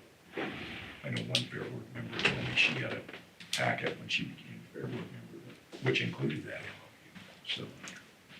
I think this was a perfect storm of, and this is just my personal opinion, having an educator. This is not the only area that has issues when I walked in. And a lot of individuals saying, I'm gonna be in charge, and I'm gonna say what I wanna say, and I'm gonna act like the boss when there's not a person questioning me. And I think tongues flew, and I apologize, I shouldn't have to, on behalf of not having an educator for 8 months. But I think that's what it's led to, and I think it came to the point of such frustration of, we want you to do something about it, and this is me doing something about it, and just asking you guys, do you think property of 4-H is stored in the county buildings or county property? And if that is, that's all I need to know. I just want to be on the same page saying, no, it is. If we store it here, it is. I don't want to be responsible for something that's not ours. I think the issue was first brought to my attention when there's a portable scale out there that was parked outside the extension office, I believe. And at some point in time, Jim and Mary talked and said, hey, during the off season, winter season, can this be moved somewhere? And Jim moved it and stored it inside. Somebody else saw that the scale's gone and automatically thinks that, I don't know, whether it disappeared or they thought it was stolen or what. But it made sense to me to put it inside, Yeah. whether it's our property or your property or anybody's property for that matter. Yes, so But I think Jim needs to know if you have an inventory of what's 4-H, that's fine. Just let Jim know, and if he needs to move it or, store it somewhere else or whatever, then he can look at the inventory and say, oh, this is 4-H's. I'm gonna have to talk to Hannah about where we move this before we move it. And I think that's all Jim needs to know. Now, if there's maintenance that needs to happen on those items, I don't know that that's Jim's responsibility to maintain them. If it's not our property. Yeah, and to support Steve, I think that your guys' stuff that you buy, unless it's a donation to the county, no questions asked, that is still your stuff, Yeah. right? So, but where it does affect us is it is your stuff stored on the county's property, and so I think that there needs to be a pretty firm line of communication that goes, the county has this going on, we can't store this here. And so I'm not sure how the MOU treats that as far as we can't pull the rug out from under you and go, you need to find a storage unit, but you also do need to have, I would imagine unlimited variability on where we can put it, or you see what I mean? So if we need this space and it's filled up with this stuff, does the MOU address that a provision that, I haven't read it. So is there a provision that says once it's stored there, we're obligated to store it there? Okay, so I so don't there think you go. there's anything in the Yeah, so- MOU that states storage. Yeah, so if it's stored there, it's obviously an agreement between us and the 4-H that says you can store stuff there. I'm not sure if that's in place, but in any case, that's what it looks like. And so I would imagine that says something to the effect of, if we need the space, we can give you back the stuff, or at least request that you move it somewhere else. So, but it doesn't make it our stuff by any means. Whoever's saying that is, I would discount that immediately and probably come to talk to somebody like this instead of going for months about whether or not that was answered. And Yeah, I will say, I think a lot of the confusion is, there's never really been a clear accounting of what is whose and where it's at, right? And so I applaud you all for taking that on to identify those items. And I think Jim was put in a tricky spot when we asked him to take pride and ownership over the fairgrounds and maintain it, because you start opening all these hidey holes and there's stuff there and you're not sure whose it is, so you assume, well, it's gotta be county, I don't know whose else's it could be, right? And so I think that's some of the confusion, is just knowing whose it is and where it's at. Yeah. And then one thing that might benefit, if we readdress the MOU, would be clearly specifying storage areas. That way it's not, kind of to Ian's point, yes. it's not necessarily free reign of, oh, there's a hole here, we'll just put something in it. Yes. There's kind of a process to identify, and here's the areas that are for 4-H storage.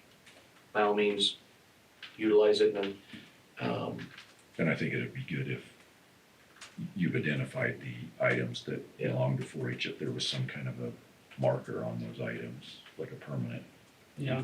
sticker with a number that says 4-H item number, whatever. So then when Jim finds an item, he can look for the identification marker and then find out who owns it. and then Hannah, so with that inventory, is there any of it that you've identified where there's an expectation that the county would maintain it, not store it, but maintain it?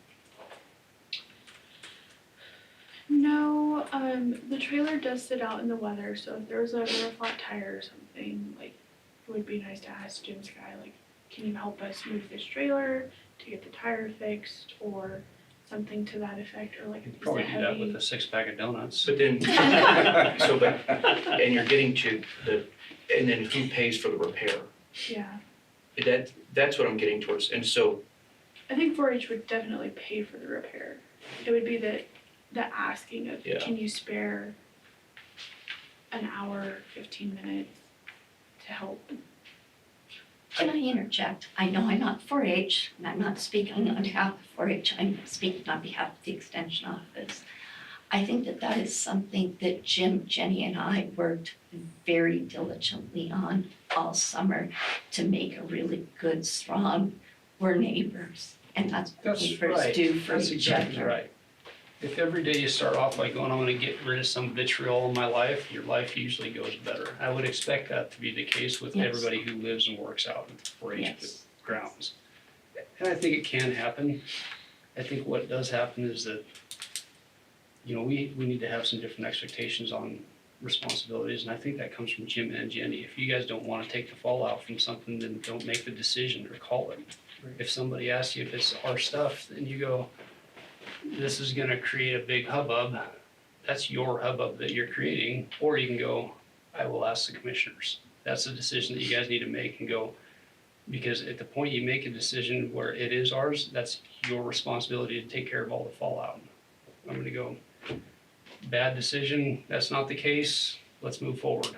But that's, your decision-making priorities need to have some factor of how much am I willing to take responsibility for? Because if you do that, you're taking responsibility for that answer. You know, as a work in progress, because that's the way I see this, you know, because you're taking this, to know that, well, I guess everybody involved needs to know that they're just trying to work towards one goal. It's not an us against them, it's not the, you know, it's not a selfish act of I control this, or we're working towards one goal to where we don't have this discussion a year from now. You know, and we're done, you know, this is this, they're in charge of that, this is their stuff, it gets stored here, this is identified this way. It shouldn't be like reinventing a wheel, I don't think, but that's just me on the outside looking in. Well, and sitting at the head of the table when the accusations are flying and they look at you like, well, what are you deciding? I just didn't have a decision because I wanted to know who was saying it and what was the expectations and the questions that you guys have answered for me, just so that I didn't speak out of term and that I knew, no, this is how it is. This is how the commissioners feel. This is how the departments will function. These are the decisions and how we make them, instead of them asking me, well, where do you want to store it? And should we move everything? And I told Jim that's not my goal. My goal, so everyone here knows, is I'm trying to get things that are stored at individuals' houses, because there is a lot of equipment stored off the fairgrounds that I'm coming to find out in doing this inventory. And I actually want to bring it to the fairgrounds, because I don't feel like people or entities should be storing a bunch of things at their houses. And they store them because they feel that the fairgrounds is unsafe. And I want them here in case they move down the road or they get away from 4-H, or, for example, the poultry cages that were purchased that never came to fruition because somebody else got their hands on it, however it may be. And I told Jim I would actually like to bring more things and have all of 4-H's inventory on the fairgrounds, so there is no, well, it's at this house and it's at that house and you have to talk to this person. And again, I think a lot of that came to fruition in this last year of, well, we'll just take it to our place.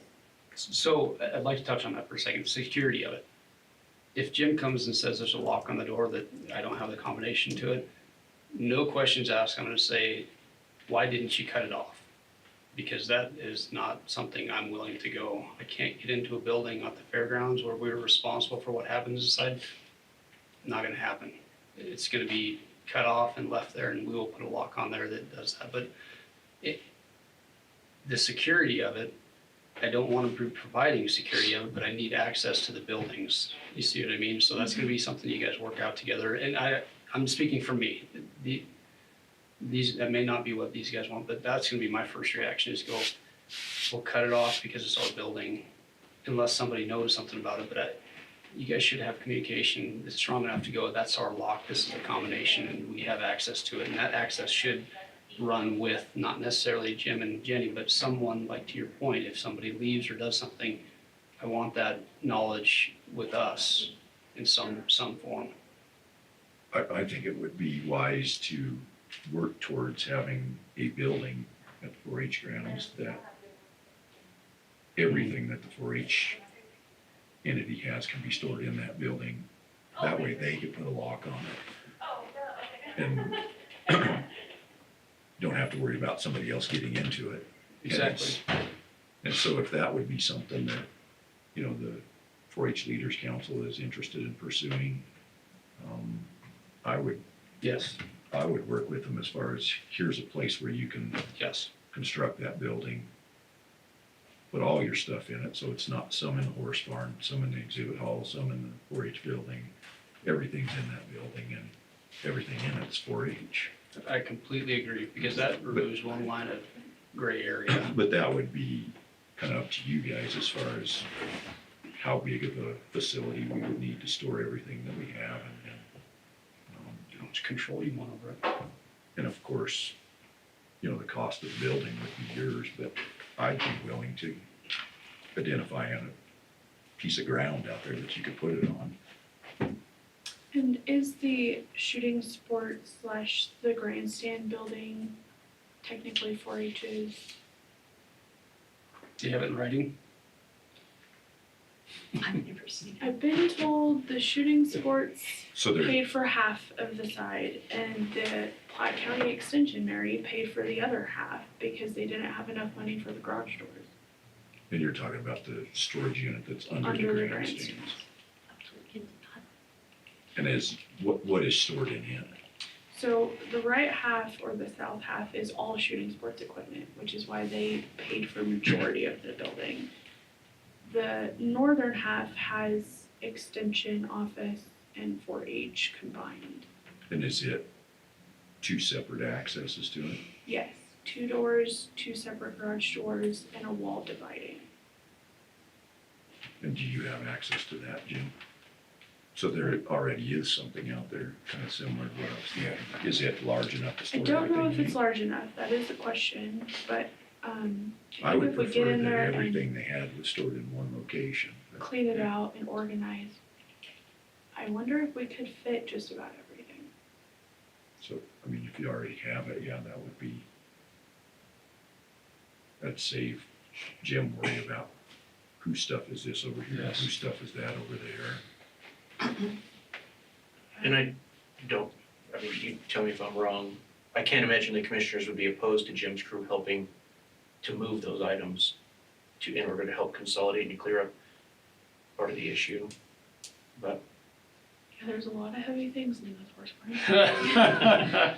because, and I really don't mean this as a knock against anybody, but, you know, I think it used to be a fair board member may or may not say, yeah, go ahead and put it over there. It may or may not have been communicated to the fair manager.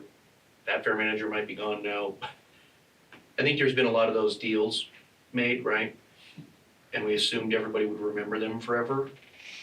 And that just obviously didn't happen. And so in trying to formalize some of these items, it's in order to prevent this conversation years down the road. I agree. How easy was it to reproduce the MOU? Well, and that's Pretty- why I told Sharon, it is Exactly. going to take so much time, it's going to take 6 months if we do any changes to the current one.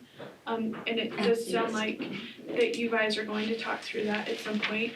And I'm more than happy to help, and again, I'm just trying to be proactive, because stepping in, like, and to Jim's defense, there is a lock on a door that I just got the code to last week. I didn't even know what the code was. The person who knew the code completely flabbergasted me as to how they knew the code that was on that door. You'll find those type of people around here. And so I am trying to be proactive in terms of, like, if I am not here in the next 4 years, how can I leave that? And, like, how do we fix that? And how do we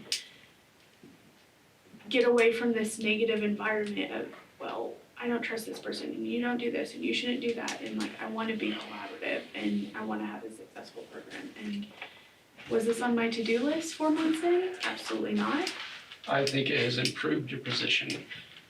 I And think are it we gonna has. do it? Oh, heck yes, we are, Jim. Yes. So I think, you know, you're off on a good start with your inventory list. Thanks. I think, you know, get that to Jim so he knows. I think you'll get it to the fair board so they know who's whose. And then Do you need a wet signature on it from us? You're willing to provide one. Hey, that's what I'm asking. And then- Do you and then think I this think- conversation solves that problem you're having? You know, kind of find out if you can consolidate all your stuff into the one location out there, and then you guys can be in control of it. Jim Yes. doesn't need a key to it. Don't put anything flammable in there. So, With this being running in, and with the next steps of trying to consolidate and do a little bit more work to that, I think we should postpone the wet signature, as we get rid of things and really get things together before you guys do sign off on it. And I'm able to confidently walk you through and say, this is I what is trust ours. that you're not stealing county stuff by putting it on a list. Yeah. I do. You seem like you're very trustworthy. And Jim and I talked, I told him, I'm gonna open up these doors and I'm gonna go through here. I sent him pictures and said, can you please tell me what this is? Do not know. He was very helpful. and I think before it comes to us, it probably should go to the fair board and Yeah. they sign on it. And I'm not even sure that we need to sign on. Well, if they need direction on who owns it, that's like a, come on, guys. Yeah. And if we did, that's one of those things, I don't mind stepping in and going, to clear up that question, because you haven't got a clear answer from anybody. That one's easy to me. Like, yes, they own the stuff, they bought it, they own it. Quit. Just stop. Yeah. And I don't know that we know who owns what. It doesn't, it's exactly right. It comes back to, do I trust Hannah that she's not gonna try and appropriate county-owned equipment by writing it on a list? Yeah. Probably. And do I think that Jim probably knows what we own? Yeah, probably. No, Maybe. Jim, I do not want your tractors. I do Yeah. not want to be involved with that. Yeah, you can't pawn off stuff on 4-H. I'm not All working the the moms. grounds. Is there anything else we can do this morning? I think we got our answer. Thank you, Okay. Chairman. Well, thanks for coming in. Thank you so much. Thanks Just for all don't your let the momentum die. Yes, that's right. Not yet, Malcolm. You're stuck Not with yet. me. That's right. Thank you, guys. Thanks. Okay, we have planning and zoning back on our agenda. Good morning. Good morning, long time no see. That's right. I have two simple subdivision plats. On both of them, I do recommend from me, myself, and I office approval. So the first one is going to be Leash. You got Williamson, go ahead. I didn't know which one you're starting with. I doesn't matter, Williamson, okay. So I'm gonna go ahead and put this here, just time crunch. So the Williamsons, would like to subdivide the land. And as I mentioned before, the engineers already signed off. I already have their Williamson signatures as my procedures are gonna be. Their plan is, they're getting closer to retirement, let's say that. And this large parcel, the whole parcel is a lot. Their house is very large. They love the area. Their plan is to sell this, and then they're gonna make something smaller on the smaller parcel that they can handle. So where's as they their get house older. located? Their house, do you have a GS aerial? Their little house, they did Is it on not. this side or this side? Oh, sorry, the house is on the larger side, the 29.79 acre house, yeah. Everything's on this side right now, this is just vacant. So, and they do know they need to get an encroachment from road and bridge to do that. And It's our road in the future. there, oh, here we go. So you can see, Very nice. yeah, they have a very nice setup, let's put it that way. They meet all the requirements of our simple subdivision regulations? Yes, they do. Okay. I want to clarify, because I know somebody will be watching or listening and questioning it. Yes. So it's in a platted, so anytime you subdivide a subdivision, so if it was a simple subdivision, doesn't matter, you have to go through the subdivision process. But this area in question was a large acreage subdivision that's exempt from our regulations, so in our view, it doesn't exist as a platted subdivision, right?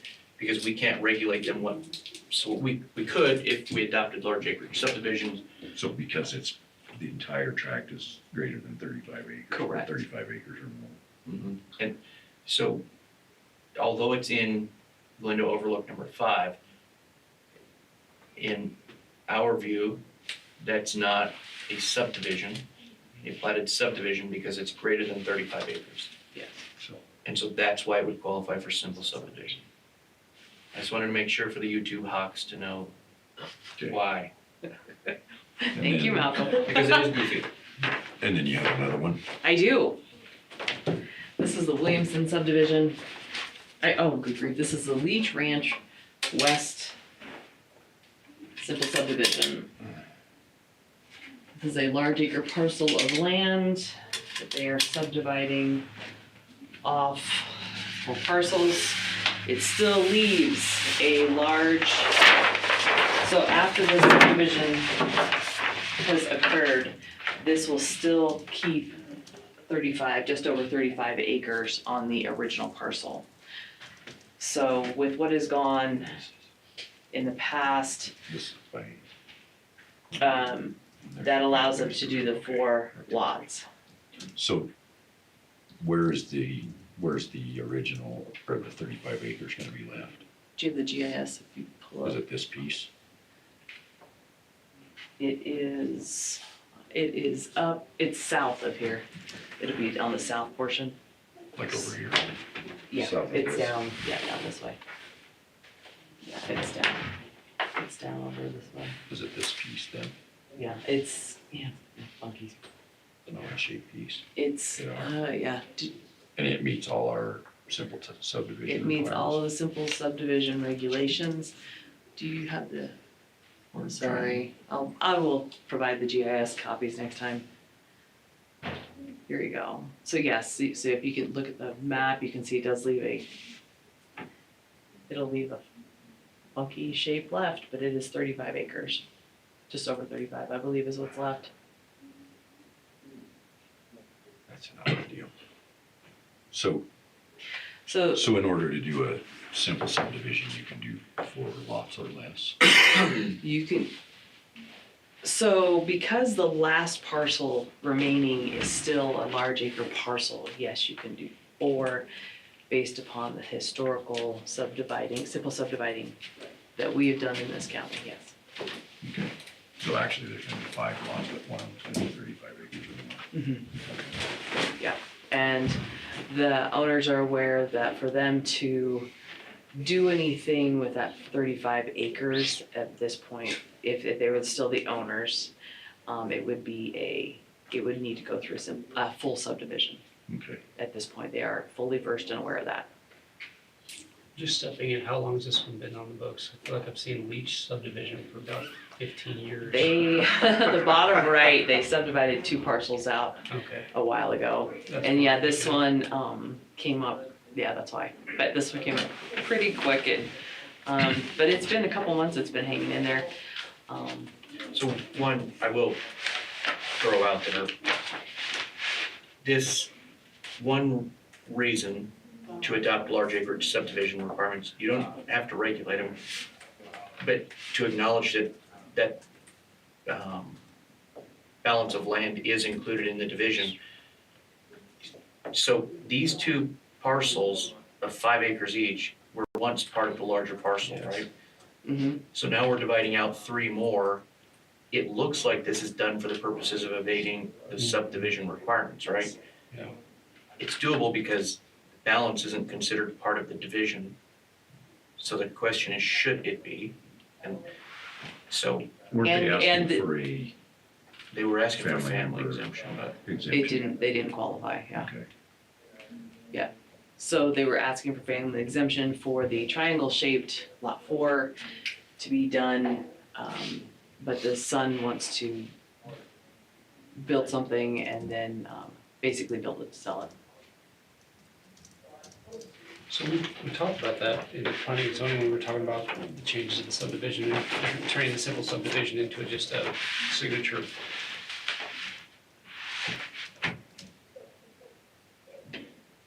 And I think I remember the argument going, if you subdivide it once, you can't do a simple subdivision. If they're touching. If these lots were touching the other two lots, it would be a subdivision requirement. Because there is a large acre parcel left and they are not touching, this does qualify as a simple subdivision So by our rules at and what point regulations. does it become a, not just a regular subdivision when the larger lot gets to be small enough? No. So if they wanted to divide the larger lot again, it would have to be the full subdivision. Or if they share a border. I do know. Yeah, So regarding the last parcel, I do know that the landowners do in fact want to keep that because they have BLM leases and cattle. So that's a requirement, is to have at least the 35 acres Yeah. or more. So anyway, they are not looking to do any more subdividing as long as they own that 35 acres. That changes with the wind, to be That's honest their with you. understanding, so. Yeah. Okay, I would consider a motion on these two subdivisions.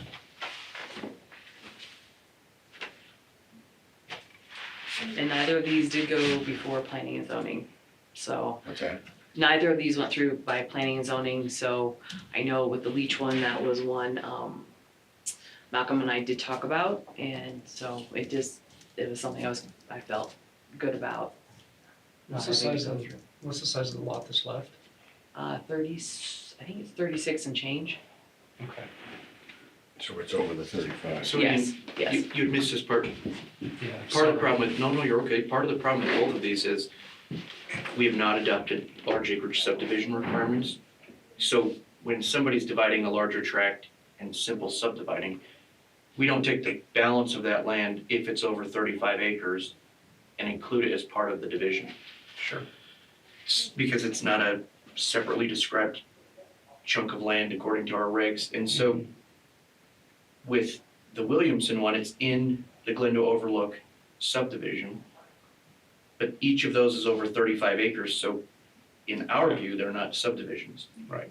So you can divide them through the simple subdivision process. Question, should you be able to, that's a different one for you guys to answer later, but on this one, they're still dividing out of a larger parcel that was once divided, but the balance wasn't platted because it was over 35 acres, and so not subject to our regs. It's a Meets and bounds. natural piece of land. Yeah, just as standard meets and bounds. This original parcel was not Okay. part of the subdivision. Okay, thank you. Anybody have any issues? I don't. I would move to approve the Williamson and Leach simple subdivisions. Second. It's been moved and seconded to approve the Williamson and Leach simple subdivision. Is there any further discussion? Two separate Hearing. entities. Hearing none. All those in favor signify by saying aye. Aye. Motion carries.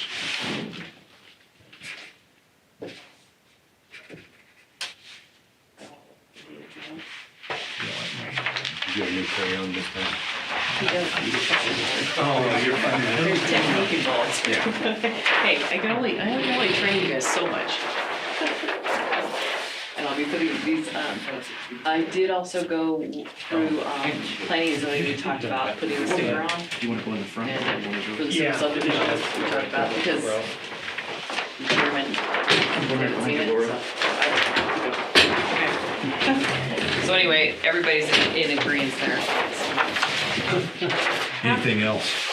I am good, till this afternoon. This afternoon? Thank you. Thanks. Hey, you have fun. Oh, thank you, yeah, I'm excited, I'm excited. You ready, right? Yes, You we're want me to ready. jump right in? How are you? Well, how's everybody? Good. Good. All right. Good to see you. Glad to see you. Yeah, very glad to see you all, so. I'll just kind of proceed, like I've in the past. Yeah. If that's okay, there's not a whole lot new for the county this year that I've got on what realm of the audit or the financial statements. We have one thing that'll change a little bit, but it just affects my reports. It doesn't affect any of the operations of the county at all on that, and we were able to get that set up. So first, hand out my financial statements then too. Would you like a copy? Yes, that'd be great, thank you. That's right. Anybody will take a copy of an audit. Might be in the trash on the way out the door. Attaboy, Paul. I assume you're with the paper? Yes, sir. All right, okay, I Thank just you. wanna know who I'm talking to, so. You can take it two different ways. But she's the pretty dangerous one. Okay. I'm pretty aggressive. Yeah, well, yeah, I was thinking there's a comma in there, but yeah, pretty dangerous, or pretty and dangerous. We don't know. I'll look at the tape later. Don't have it in March or federal, yeah. We must not have spent more than $1 million. No, it goes up to $1 million, and so you're not over the limit on that. should put that We in. always have to check that, so, it goes up to the million, and I mean, the county's not really been over $1 million except for the COVID money Yeah. for quite a while. I mean, I don't know if there's any other projects possibly, but, that ever come through, but it hasn't been, but, you know, except for the ARPA and, what else, Yeah. CARES or what, I can't remember, CARES, they all yeah. run together after a while. Cares, yeah. The first thing I hand out, this is my communication to the governing board. I went through this in the past with you. Just go through what I've audited, management's responsibility. There in the second paragraph, we had an accounting pronouncement that changed things a little bit in reporting here. It doesn't affect the overall operations, accounting or anything like that. But when we value the vacation and sick payout, now we gotta do that at the earned rate rather than the payout rate. Okay. So that means it's gonna just be at everybody's normal salary. On that, I think we're already doing the vacation like that. And I think, what was the sick, payout, isn't like 50%, or, there's no payout on sick, but we still have to evaluate now. But we Does that still make put, our yeah, liability go down? so it makes your liability go up, Up? yeah. I thought payout, well, if you got, No, it goes from payout value to earned value. I thought So, we paid out at your current so, salary. right, so I mean, there was no payout on sick, Yeah, but now we gotta do it at earned value. yeah. Oh, I follow you. Okay, all right, yeah, so I mean, Although we don't pay it out, we have to show it as a liability. Yeah. It's one we will never realize because we don't pay it out. right, But we still have right, to value it. right, so yeah, so I mean, those employees are essentially, or maybe I shouldn't say earned value or used value, let's put it that way, used value versus payout value. So I mean, it just affects the financial statement, it doesn't really affect anything else really on that. So is there gonna be a federal law come down that says you have to pay out sick time? I mean, yeah, no, I mean, this is just on my accounting standards. Somebody felt the need that it was better valued at this way than it was at payout value. My So- guess would be because somebody could take that time off and we would still be incurring that Yes. Right. cost. Yes. We wouldn't pay it out, but they'd be Yes. using it. Right, yeah, somebody could take it out, I mean, they could turn in their termination date and use the month out Yeah. and not use it that way. Okay. Okay, I mean, that's kind of what that's getting at. Because, like, Paul's not valuing your salary except for what the actuals were, but he's not projecting future, right? Because that's not guaranteed, but your sick time is a guarantee, Yes. provided you're still. You're right, yeah. So worst case financial scenario, they burn all their time. Right, yeah, I mean, somebody could, yeah, so, it's above my pay grade on that, I just do what they tell me, so, and that, so. And then do what you tell us. Alright. Then we go through the accounting estimates, go through the significant disclosures on page 2. No difficulties. I always like to explain kind of what I do, besides doing the audit where we confirm and test transactions and things like that, confirm with the banks and confirm with the state and run tested transactions on sample basis. When we put the financial statements together, I can't make any management decisions on your parts, but I'm taking information that I've gotten from the county, from from Christie and from Malcolm and their staffs and things like that. And I'm taking information that I've gotten from WRS, and essentially my job, or I'm just a tool to kind of incorporate and put all that together in the form of financial statements, okay? I can't I can't make any decisions shoot how the something gets messenger. treated, what? Don't shoot the messenger. Yeah, so, right, no, Just the messenger. so I just gotta be real careful in that, because a lot of things, people say, well, they're not my financial statements, they're counties, on that, and so that's what you pay me to do, for your benefit. Just so I don't get it, in there where if I'm making management decisions or things like that, then I'm essentially violated my independence, and then I can't do the audit. So just kind of a point I always like to be clear on. No disagreements with management. If you have any issues with any of my findings there on the bottom of page 2, you're entitled to a second opinion. And there, that the last item there is, a lot of times I'll get called on bookkeeping issues, payroll tax reporting, budget issues, things like that. I give my advice, and that's what it is, advice, on that. And then, but if there's something that brought to my attention that I feel needs a little bit more communication with the governing board, that's my discretion on that. Then it's my responsibility. I've got duties to come to the governing board and say, this came up and I think it needs to be looked at further, or something like that. So on that, so that's kind of what I cover there. I mean, I haven't done changes. I think Jeb's second time through with me, okay, on that. And I know Ian I'm still and green. Steve. What? I'm still green. All right, okay. It's my 16th time. You understand everything he's saying? Okay, on the financial statements, I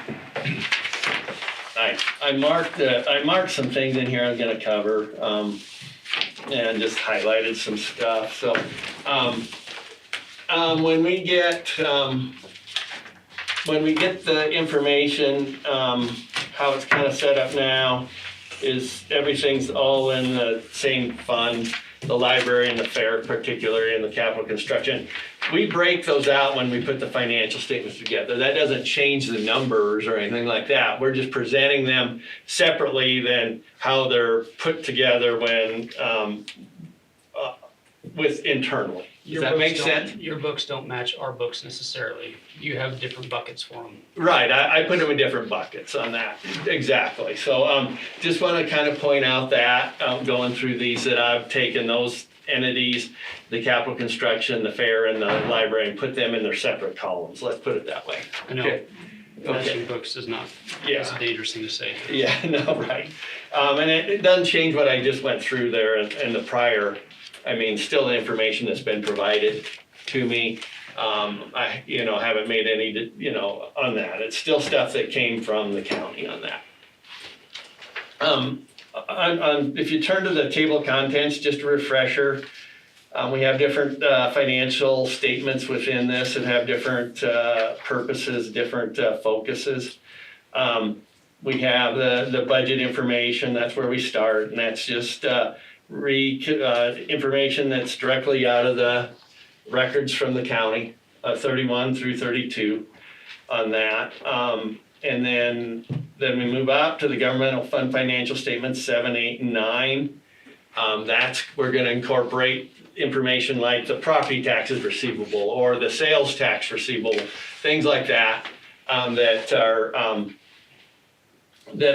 accrual items. So they're items that were owed to the county at the end of the year, and so we're pulling those back into the year at the year end, pre-June 30th. So it's just working with the cutoff there on the reporting on those things. And then we have the statement of net position, statement of activities, and that's everything. That's gonna be all the resources, not just the spendable resources, but we're pulling in the fixed assets, the long-term debt, and so on. All the resources are coming in there.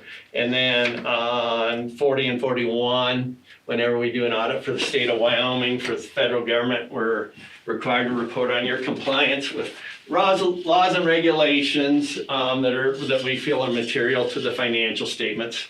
You know, I mean, I don't, like you're going through the planning and zoning stuff, I don't get, that doesn't have an effect any on what I'm looking at, laws and regulations, but we're primarily looking at things like treasury functions, budget functions, disbursement functions, things that the statutes go through with county treasurer doing property taxes and auto fees and what Malcolm does through his office. So that doesn't encompass all laws and regulations that the county's subject to on that. And then we also have a report on your control over accounting processes. 3 and 4 is, or 1, 2, 3 is 4 is my auditor's report. This goes through what I've audited, my responsibilities, the county's responsibilities, and my opinion that states that I feel these material represents the financial position of the county. Page 5. This is the statement in net position. Now this is everything, so it's gonna include the big items in there, the capital assets, gonna be the depreciated value of the fixed assets, the deferred resources, the deferred inflows, outflows, both of those items there. That primarily deals with the pension plan, the Wyoming retirement system, that we track parts of the Wyoming retirement system. The item I highlighted there is a new value for the estimated liability for the compensated absences. That about doubled because we pulled in that sick leave.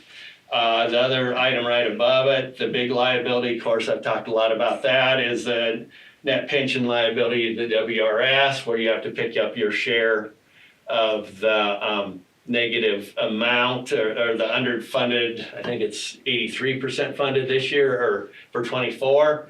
It was 83% funded, which did come up, so that reduces your liability on that. So that's the county's liability that calculated based on how the WRS reported stuff to us was 3.5, and that includes law enforcement plan and the PERS plan, both public employee plan. On that, so that's the statement in that position, incorporates everything, the fixed assets, and then those long-term debt items. The other short-term items are just gonna be the stuff that's in the fund financial statements, which we'll get to. Page 6 is I'm sorry, my copier wasn't working very well. Page 6, the statement of activities. We always start with the expenses, group down, so like the general government's gonna be the county clerk, the county attorney, the county treasurer, and those, public safety, primarily the jail and the sheriff. Public works is road and bridge. Health, welfare, and recreation, that's going to be, what all gets included, public health nurse, things like that. We have what we charge for those services, the big thing there, and the charges for services, 1.5 million, that's gonna be essentially the jail fees. If we had any operating grants contributions, those would be the public health grants, and the capital grants and capital contributions, those are things that are restricted for capital projects. So that's where the spot tax goes.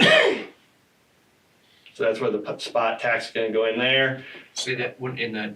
Capital grants and contributions, because that money's dedicated towards. Under public safety? Well, most of the spot tax, primarily under general government. Sorry, Yeah, that's fine. I was hung up on operating grants, I was trying to figure out the 408.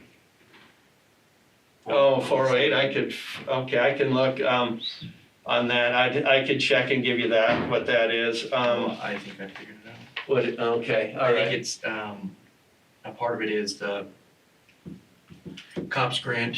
Yeah, some of that's gonna be that, but it's not quite that much, so, on that. I'll give you an answer on that. I should have, then the capital grants, and then we have the net cost to the taxpayers.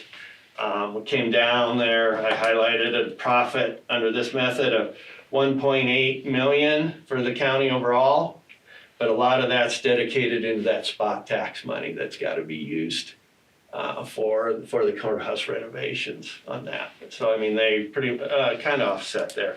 Some of that's gonna be picked up on the Wyoming Retirement System Plan, where the liability went down. That was a few $100,000. So there's gonna be some things in and out on there that, on the things that create that profit there.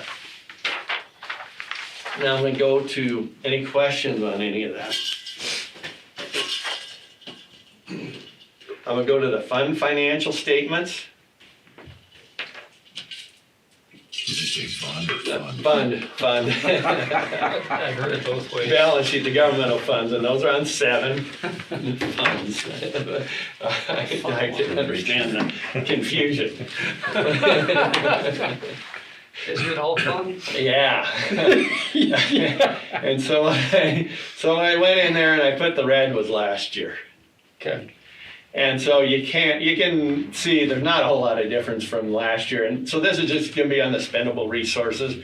To me, this makes a lot more meaningful things, because like we put the fixed assets in there and they're at depreciated value, and historical costs are not really at what things affect the current operations of the county. The WRS thing really, the Wyoming Retirement System really doesn't affect the operations of the county unless they try to raise your rates again. But you can see the total assets went up about $400,000. Liabilities stayed the same. So we had a little bit increase there in the carryovers of fund balance there on page 7. Then on page 8, we reconcile between the two presentations. And then on the balance sheets, and then on 9, the profit and loss. I put the last year's in there. I kind of looked at the tax. A little bit of the taxes decline was the sales and use tax. The intergovernmental, some of that was how the ARPA timed out on that. So I mean, actually the revenues went down about $1 million for the general fund, and then the expenditures went down about $500,000. Some of that's how the ARPA expenditures timed out too. That you carried some. We ran the ARPA revenue through because we could take that as lost income, so that ran through immediately. But then you kind of track the expenditures separately on that. And so then we ended up pretty much break even all the way down on the general fund. And the capital construction, pretty much that was all profit and loss, all profit on the capital construction, what we brought in, because I mean, it was kind of in between projects, because we had finished the first part with a spot, and then we started collecting on the second spot. And so I don't know where that's at for spending on the second month of that. But that's what Christie had on hand for the capital construction at June 30th, 2025.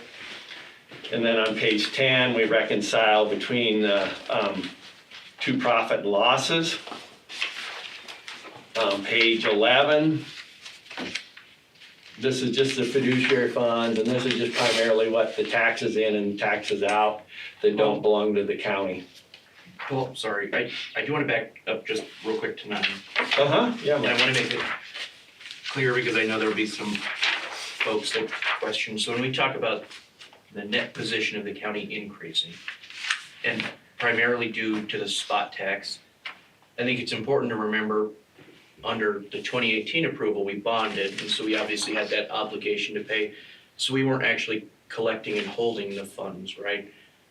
As opposed to 23, where we're collecting and holding the funds, it's going to show our net position increasing. Till it's spent. Because we were obligated under the But it last really system. isn't a net position Right. increase because of the money that's due down the road. Right, and I think, now and I brought it back to this one because Paul made a point that general fund revenues decreased about approximately $1 million. So it's gonna sound inconsistent to folks. Our net position increases 1.8, but our general fund reduces $1 million. But that majority of that increase, quote unquote, is specific money we can't use for anything other than that project. I'm just trying to make it clear for folks who are listening remotely that that's not necessarily a profit, or that the county's general fund is increased. It's Right. money. Paul has presented as a profit, but realistically, we're holding it for a specific purpose. Yeah. Obligated. And there's other things that go in there, like the opiate settlement that goes in as income. I mean, I don't know what that increased, what that changed. But I mean, it's like, what do you do with this? But, Exactly. If you have $100 million and you can't spend a single red penny, Yeah. doesn't mean you have $100 million. yeah.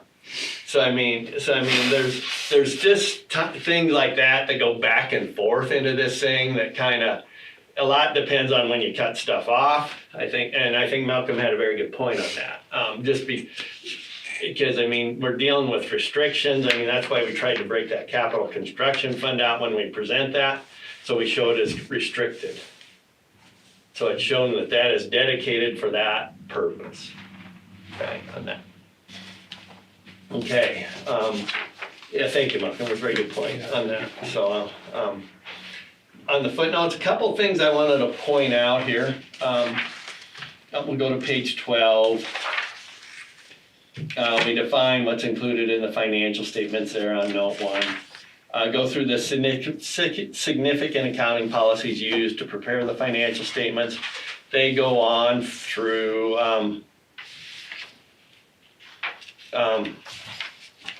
12, 13, 14, go through the depreciation, property tax. We talked a little bit last year about the property taxes, and then the new 3913-113. It doesn't really affect the county a whole lot. It affects a lot of my other entities quite a bit. Goes through note 2 estimates. The one thing there then on 17, I talked about this already. The new accounting pronouncement, so that went into effect for 2025 on the vacation and sick leave, so we had to go back and restate 24 on that. So that kind of explains the rationale for doing that. So we went back and reduced the net assets by $225,000 there on the full accrual. Go through cash and investments, the capital assets there on page 19. Capital assets continued there for the county and the depreciation, and then we have on page 30, the library and the fair. Wait a second, sorry, say page 30.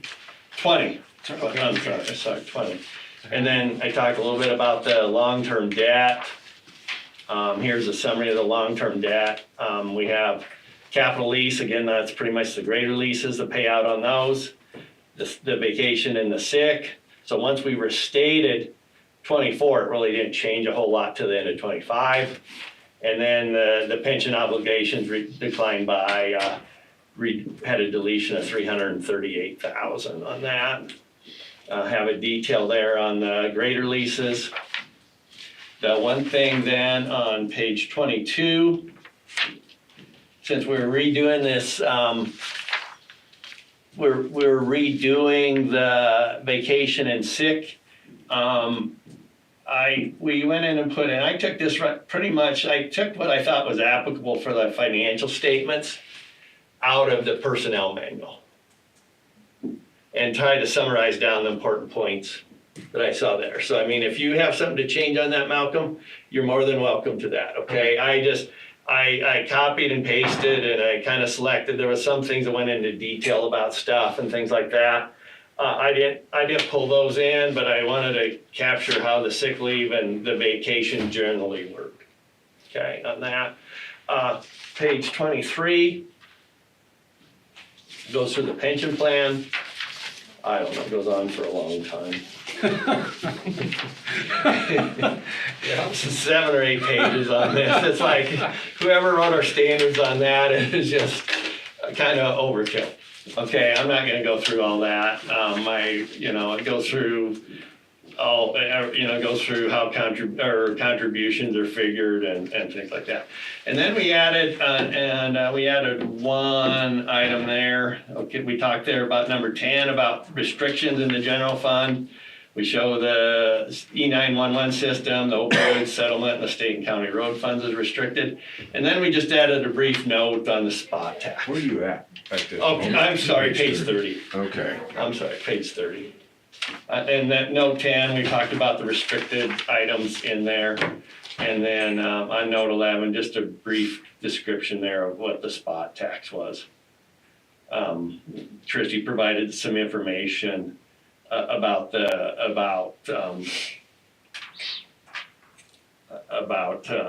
total amounts and the county's portion of the $4.25 million. I'm getting about the end here. So on page 31, 32, this is the budget and actual, and this is just right out of, this is just recap, I mean, this just mirrors what the information we get is, we kind of summarize it down a little bit on that. I'm sorry. Yeah. When you present restricted fund balances, why don't you have, the spot tax in there? Is it because you presented as, Because we broke it out separate. okay, So if you come back here to 7, since it's kind of self-evident on the face of page 7, under that capital construction? yeah, on that capital construction, on that, under that capital construction fund there. Okay. On that.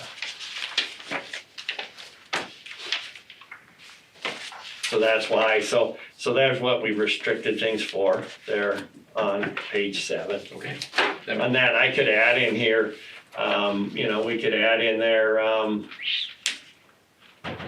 I guess maybe, I'll add that into that schedule on 10. I think that's a good idea. Is that the only place you have to add and change? Yeah, on 30, I'll add that in note 10, I'll add that into there on that. That's a good point on that. That probably should be included in there.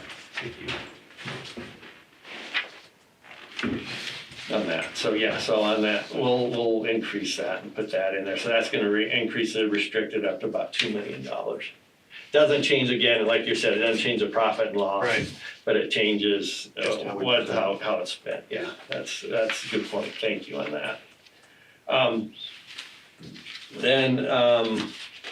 course, then we have the supplemental schedules, we have the budget information, that's on 31, 32, and then 33, we balance the budget information with fund financial statements.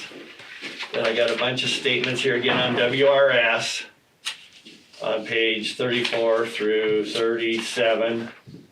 Goes through your contributions, what your liability is for public employee plan and law enforcement.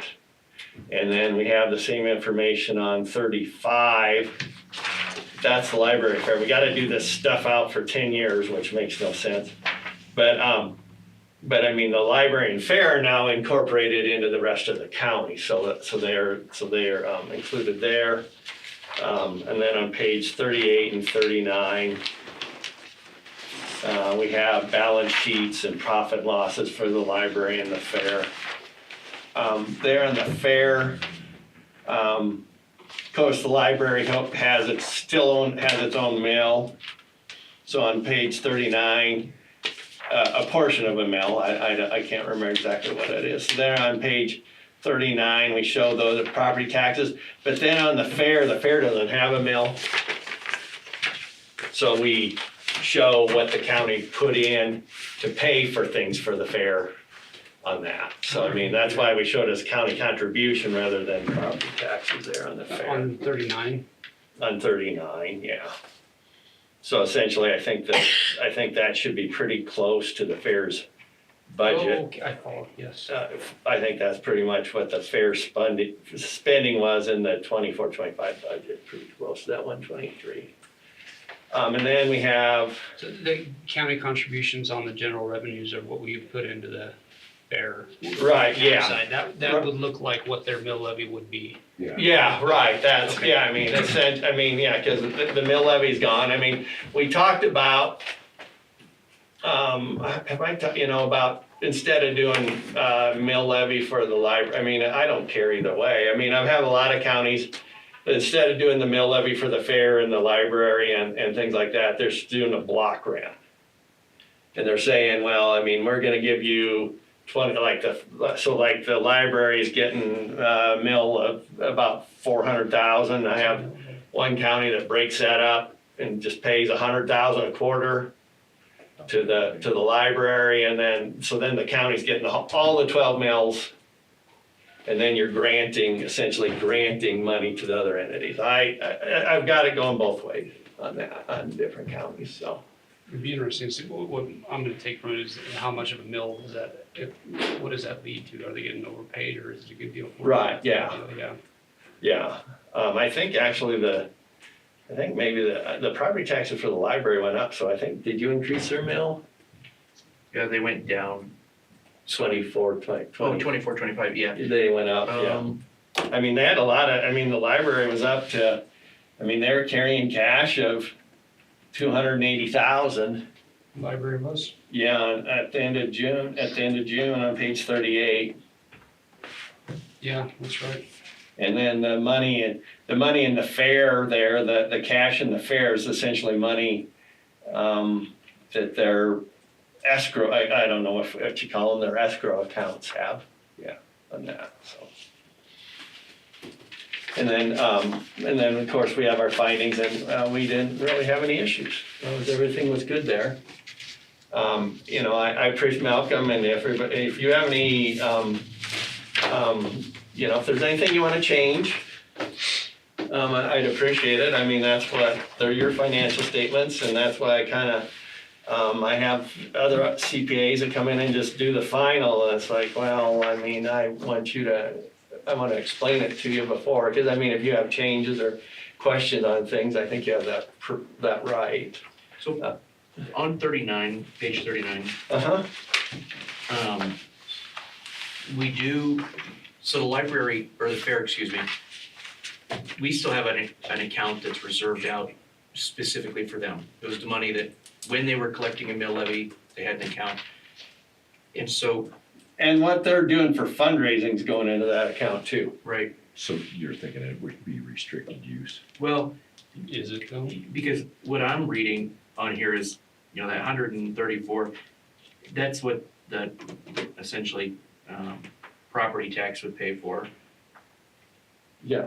Because the difference in that and the actual budget was their specific money. So the stuff that's in their fund. So is there a spot where, and I'm just missing it, where the fair's spending out of their specific fund is? So how we did this, and we could change it. So when we put that in the general fund, right, because you're right, because we have to get it in the fair, we got to take it out of the general fund. And so that is included in the general fund under, and we could change this how you want to present that. But so that's included in the health and welfare line on page 9.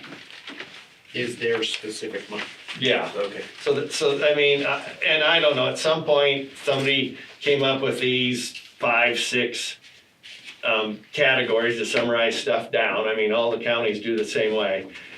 Those 5 or 6 categories, we had to put it in someplace in there, so it's shown as an expenditure in there under the general fund, but then it's showing as a grant into the fair fund. Okay. Yeah, you're right on that. And if there's somehow you would prefer to, so we could, down here we had, and come back here to 9. I didn't quite know how to do this, and maybe I should have. So when we got to the end of 24, the courthouse had one bill that was still out and didn't have the cash to pay it for out of the spot money. So that got paid for by the general fund. Mm-hmm. Yeah, or ARPA or whatever. It got paid for by, and so we had to get that off of, that's where we moved that expense out of the general fund into the capital construction fund to reflect where where it had been originally booked as a warrant.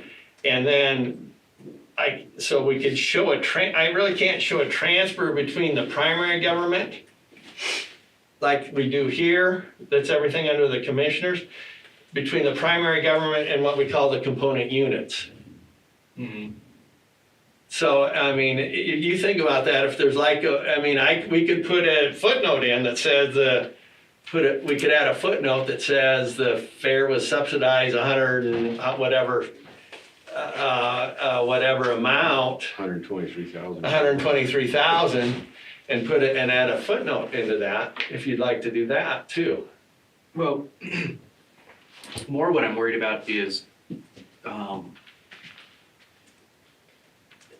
I don't really know how to say this cleanly, but basically, what I'm more worried about is them thinking that their money just disappeared into the county general fund.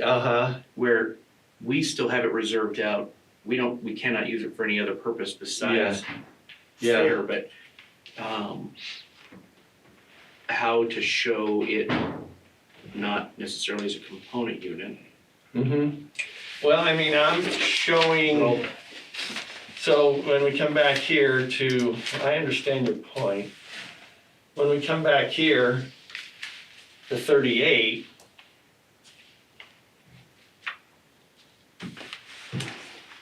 that cash that they have in that certificate of deposit, 275, and that account of 61, I mean, that is money that's Christie holds, but that's dedicated to them. Yeah, good point. It's just like the library money, I mean, she holds that separately and accounts for it separately, and you account for those separately, but they're in accounts that are dedicated to them.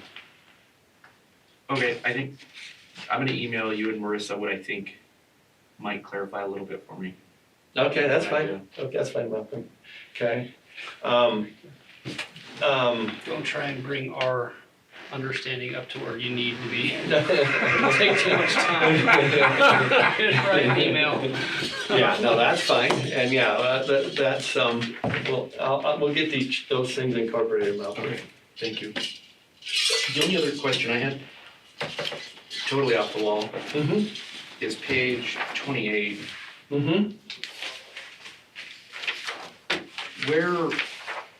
Where do those target allocations come from? I know it doesn't come from you all, I just.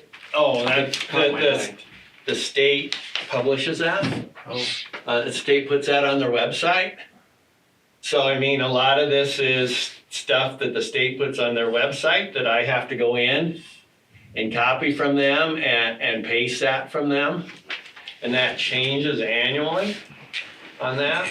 For what line item?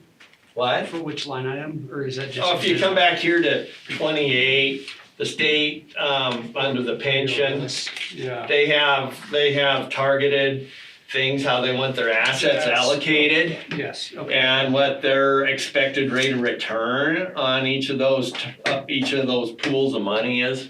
Yes. On that, so I mean, most everything in note 7, there's some things that are specific to the county, but the state tells us the numbers, how to calculate that in relation to the county. So it tells us what this county's percentages are of everything. Like here, if you come back to 24, here at the bottom, it shows what your percentage allocations of the plan are. It goes through here, like if we come over here to 26, the actuarial assumptions for both the public employee and the law enforcement plan. This is straight off the state's website. On 27, the long-term expected return of plan assets, that's right from the state's website. These allocations, the discount rate, and then if you come back here to 29, we also have to disclose, we have to get this number from them, but like here, the current assumptions, they are assuming a 6.8 discount rate, which is essentially a 6.8 rate of return. So if there's a 1% decrease in that rate of return and it goes down to 5.8, you can see your liability goes up, almost doubles. But if they 1% increase, so that means it goes to 7.8%, your liability actually gets cut in half. So I mean, and all these numbers are so subject to the assumptions they make and the rate of return. It's not even worth putting in your accurate report. Right, yeah, I mean, because they put in, like, except for maybe today, but I mean, they put in, if they're only getting 6.8% for 2025, somebody's doesn't have this stuff invested very well. Right. On, So. on 29, Uh-huh. law enforcement, 1% increase, Yeah, that number looks low. no, I'll refigure that, but yeah, so almost if they have a 1% increase, Then, like, all of our liability is gone. almost your all liability's gone, but Probably right. because it goes up 1.2 million the one way, but then it would go down a million the other way. True. Yeah, that's probably right. It doesn't take very much to. And so, the law enforcement,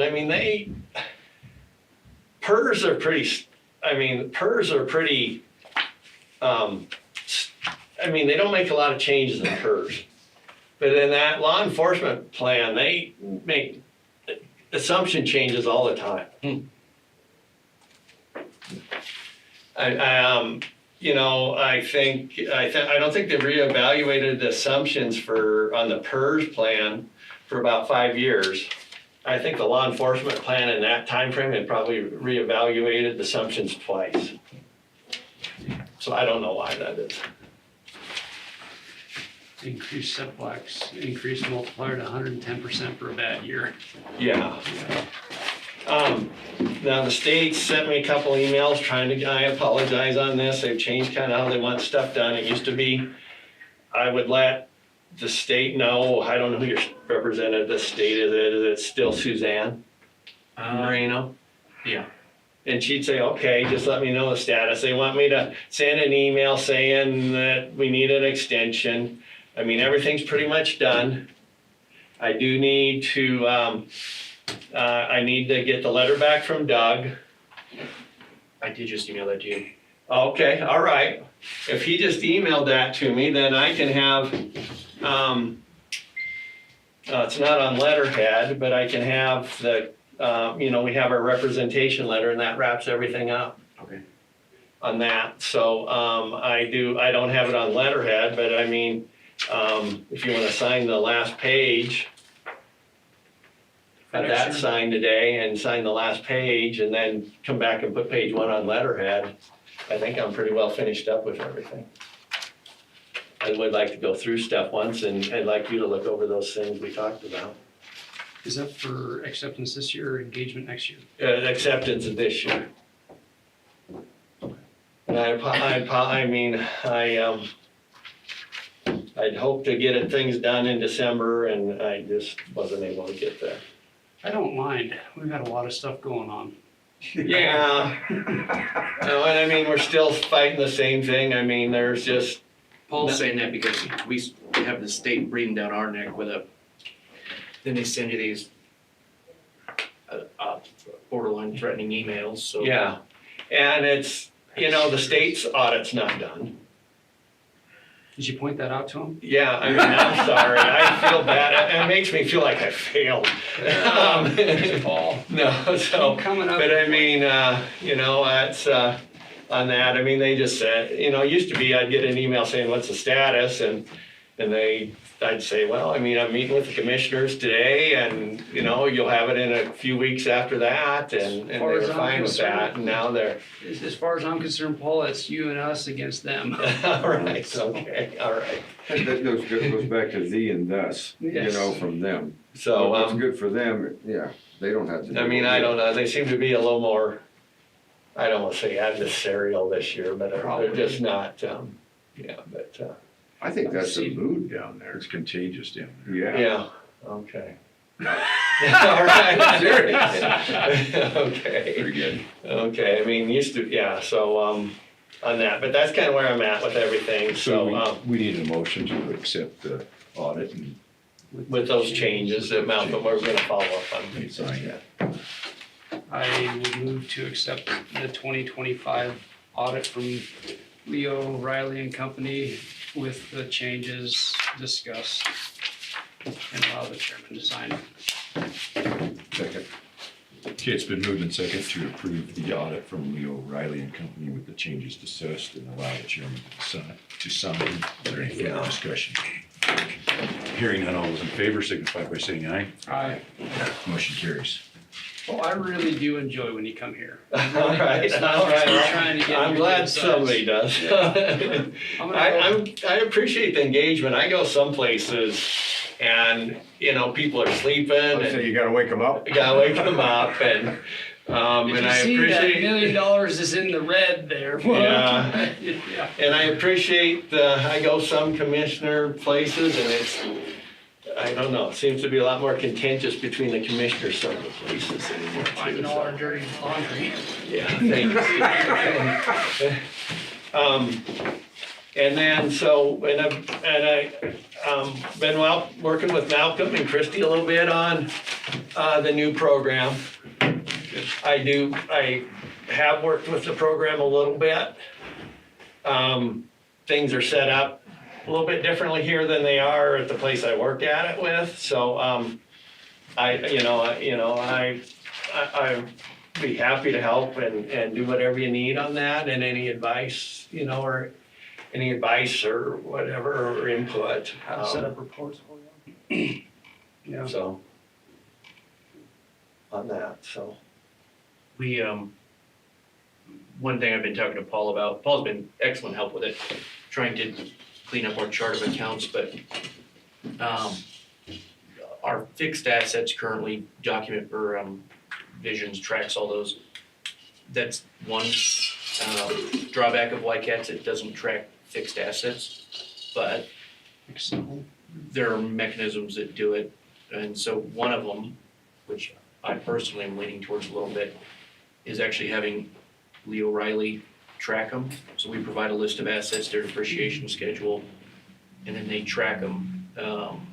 That's what they currently do for Sublette County. And so, Yeah, I mean, a lot of places we do that. Sublets on Whitecaps? Yeah, on that, yeah, if you provide, I mean, cause, you just need to give me a list of what you wanna capitalize, so I'm not auditing myself on that. Right. Looked at that, so. That's kinda what I wanted to cover, anything, let me know, so. Very good. What's your public hearing today? What's that, oh, I'm sorry. Rules and regs changes for wind and solar. Oh, okay. Don't laugh so hard. Yeah. And in regard to that, I have a question. If were to require, a company to put money in an escrow account held by the county for the commissioning of something like a wind and solar, how does that affect our audit? Well, that's gonna be trust and agency money on that. So I mean, you're holding that in trust, so that's not gonna go through any of your profit and losses, but so that's gonna be kind of similar to how we treat the tax collection on behalf of others. Okay, so that would go on that page that just has that on there. And I mean, essentially, so that would be money that would just be held in trust. And so it's not gonna show up in your budget or anything like that. Cause you have no authority to spend that, I don't believe, unless they default or whatever you wanna call it, or what, non-compliant, I don't know exactly what you'd wanna say. But, it would be something that, it wouldn't go through the normal, everything else. It wouldn't even go through the taxes, things, I don't think. But we'd have to show that you held that and that it was, it was a trust, essentially a trust account that you have no control over, or you can't do anything with. So Not, we would not an show, escrow, but a trust. Well, I mean, I just think it's just difference in terminology there Okay. on that. so it would look like a asset and a liability and balance to zero. Mm-hmm. Yeah, Okay. essentially, yeah. But yeah, so I mean, it That would go on makes sense. it would go on the page that shows the trust and agency transactions that we have in there on that. And it, yeah, it wouldn't run through, I don't think I'd wanna run it through your budget or anything like that. I don't know how you could, cause you can't find anything. Yeah, 'cause you can't spend it, you know. Okay. And then I guess if there's an event or something that allows you to take possession of that, then we'll deal with that then. Okay. Okay. How long did I go? 55. All right, okay. 55. 5 minutes left. That's right. Okay. Thanks for your time. Thank you. Thank you, Paul. Appreciate it. Nice seeing you all. Want to thank, I'm gonna miss working with Christy. Yeah, I know. The whole week. So she's got a lot of knowledge there, so. That's right. Yeah, thanks, Paul, for helping us feel better about it. I know. You guys might be. We've been looking. Oh, I mean, I've probably worked with Christy for 30 years. Yeah. Yeah. That's right. It's hard to replace, isn't it? You're just confirming our thoughts. I mean, she was under Linda for, I don't know how long. How long she been, probably 20 years as treasurer, hasn't she? 16, this is her 16th year. as 16, treasurer. so Linda, yeah, so on that. There's only been, since we've been auditing here, there's only been 2 treasurers, but I think there's been probably 5 clerks. Started with Jerry Orr and then Screening, oh, maybe not that many, 4. Yeah. Is Screening still around? Oh, yeah. Yep. I see Chris once in a while. I haven't seen Chris for a long time. I think Chris moved to She moved to Casper, so I see her once in a while in Casper, so. Her, I think her son-in-law's, at the same golf club that I am, so once in a while I see her there, so. Yeah. So thank you for your time, so. Yep, thank you very much. Where you headed this afternoon? I'm just going back to Casper, so, on that, so. The wind wasn't that awful today, So I'm just but looking. but all the warning signs were south of here, so. Oh, them overhead be careful signs. Yeah, That's what I call them. Be careful, cause other people won't. Yeah, so thank you. If we have any further business, we will consider ourselves adjourned, and we will reconvene at our next meeting. 1:30 at the Agriplex. And so 1:30, we'll not be here.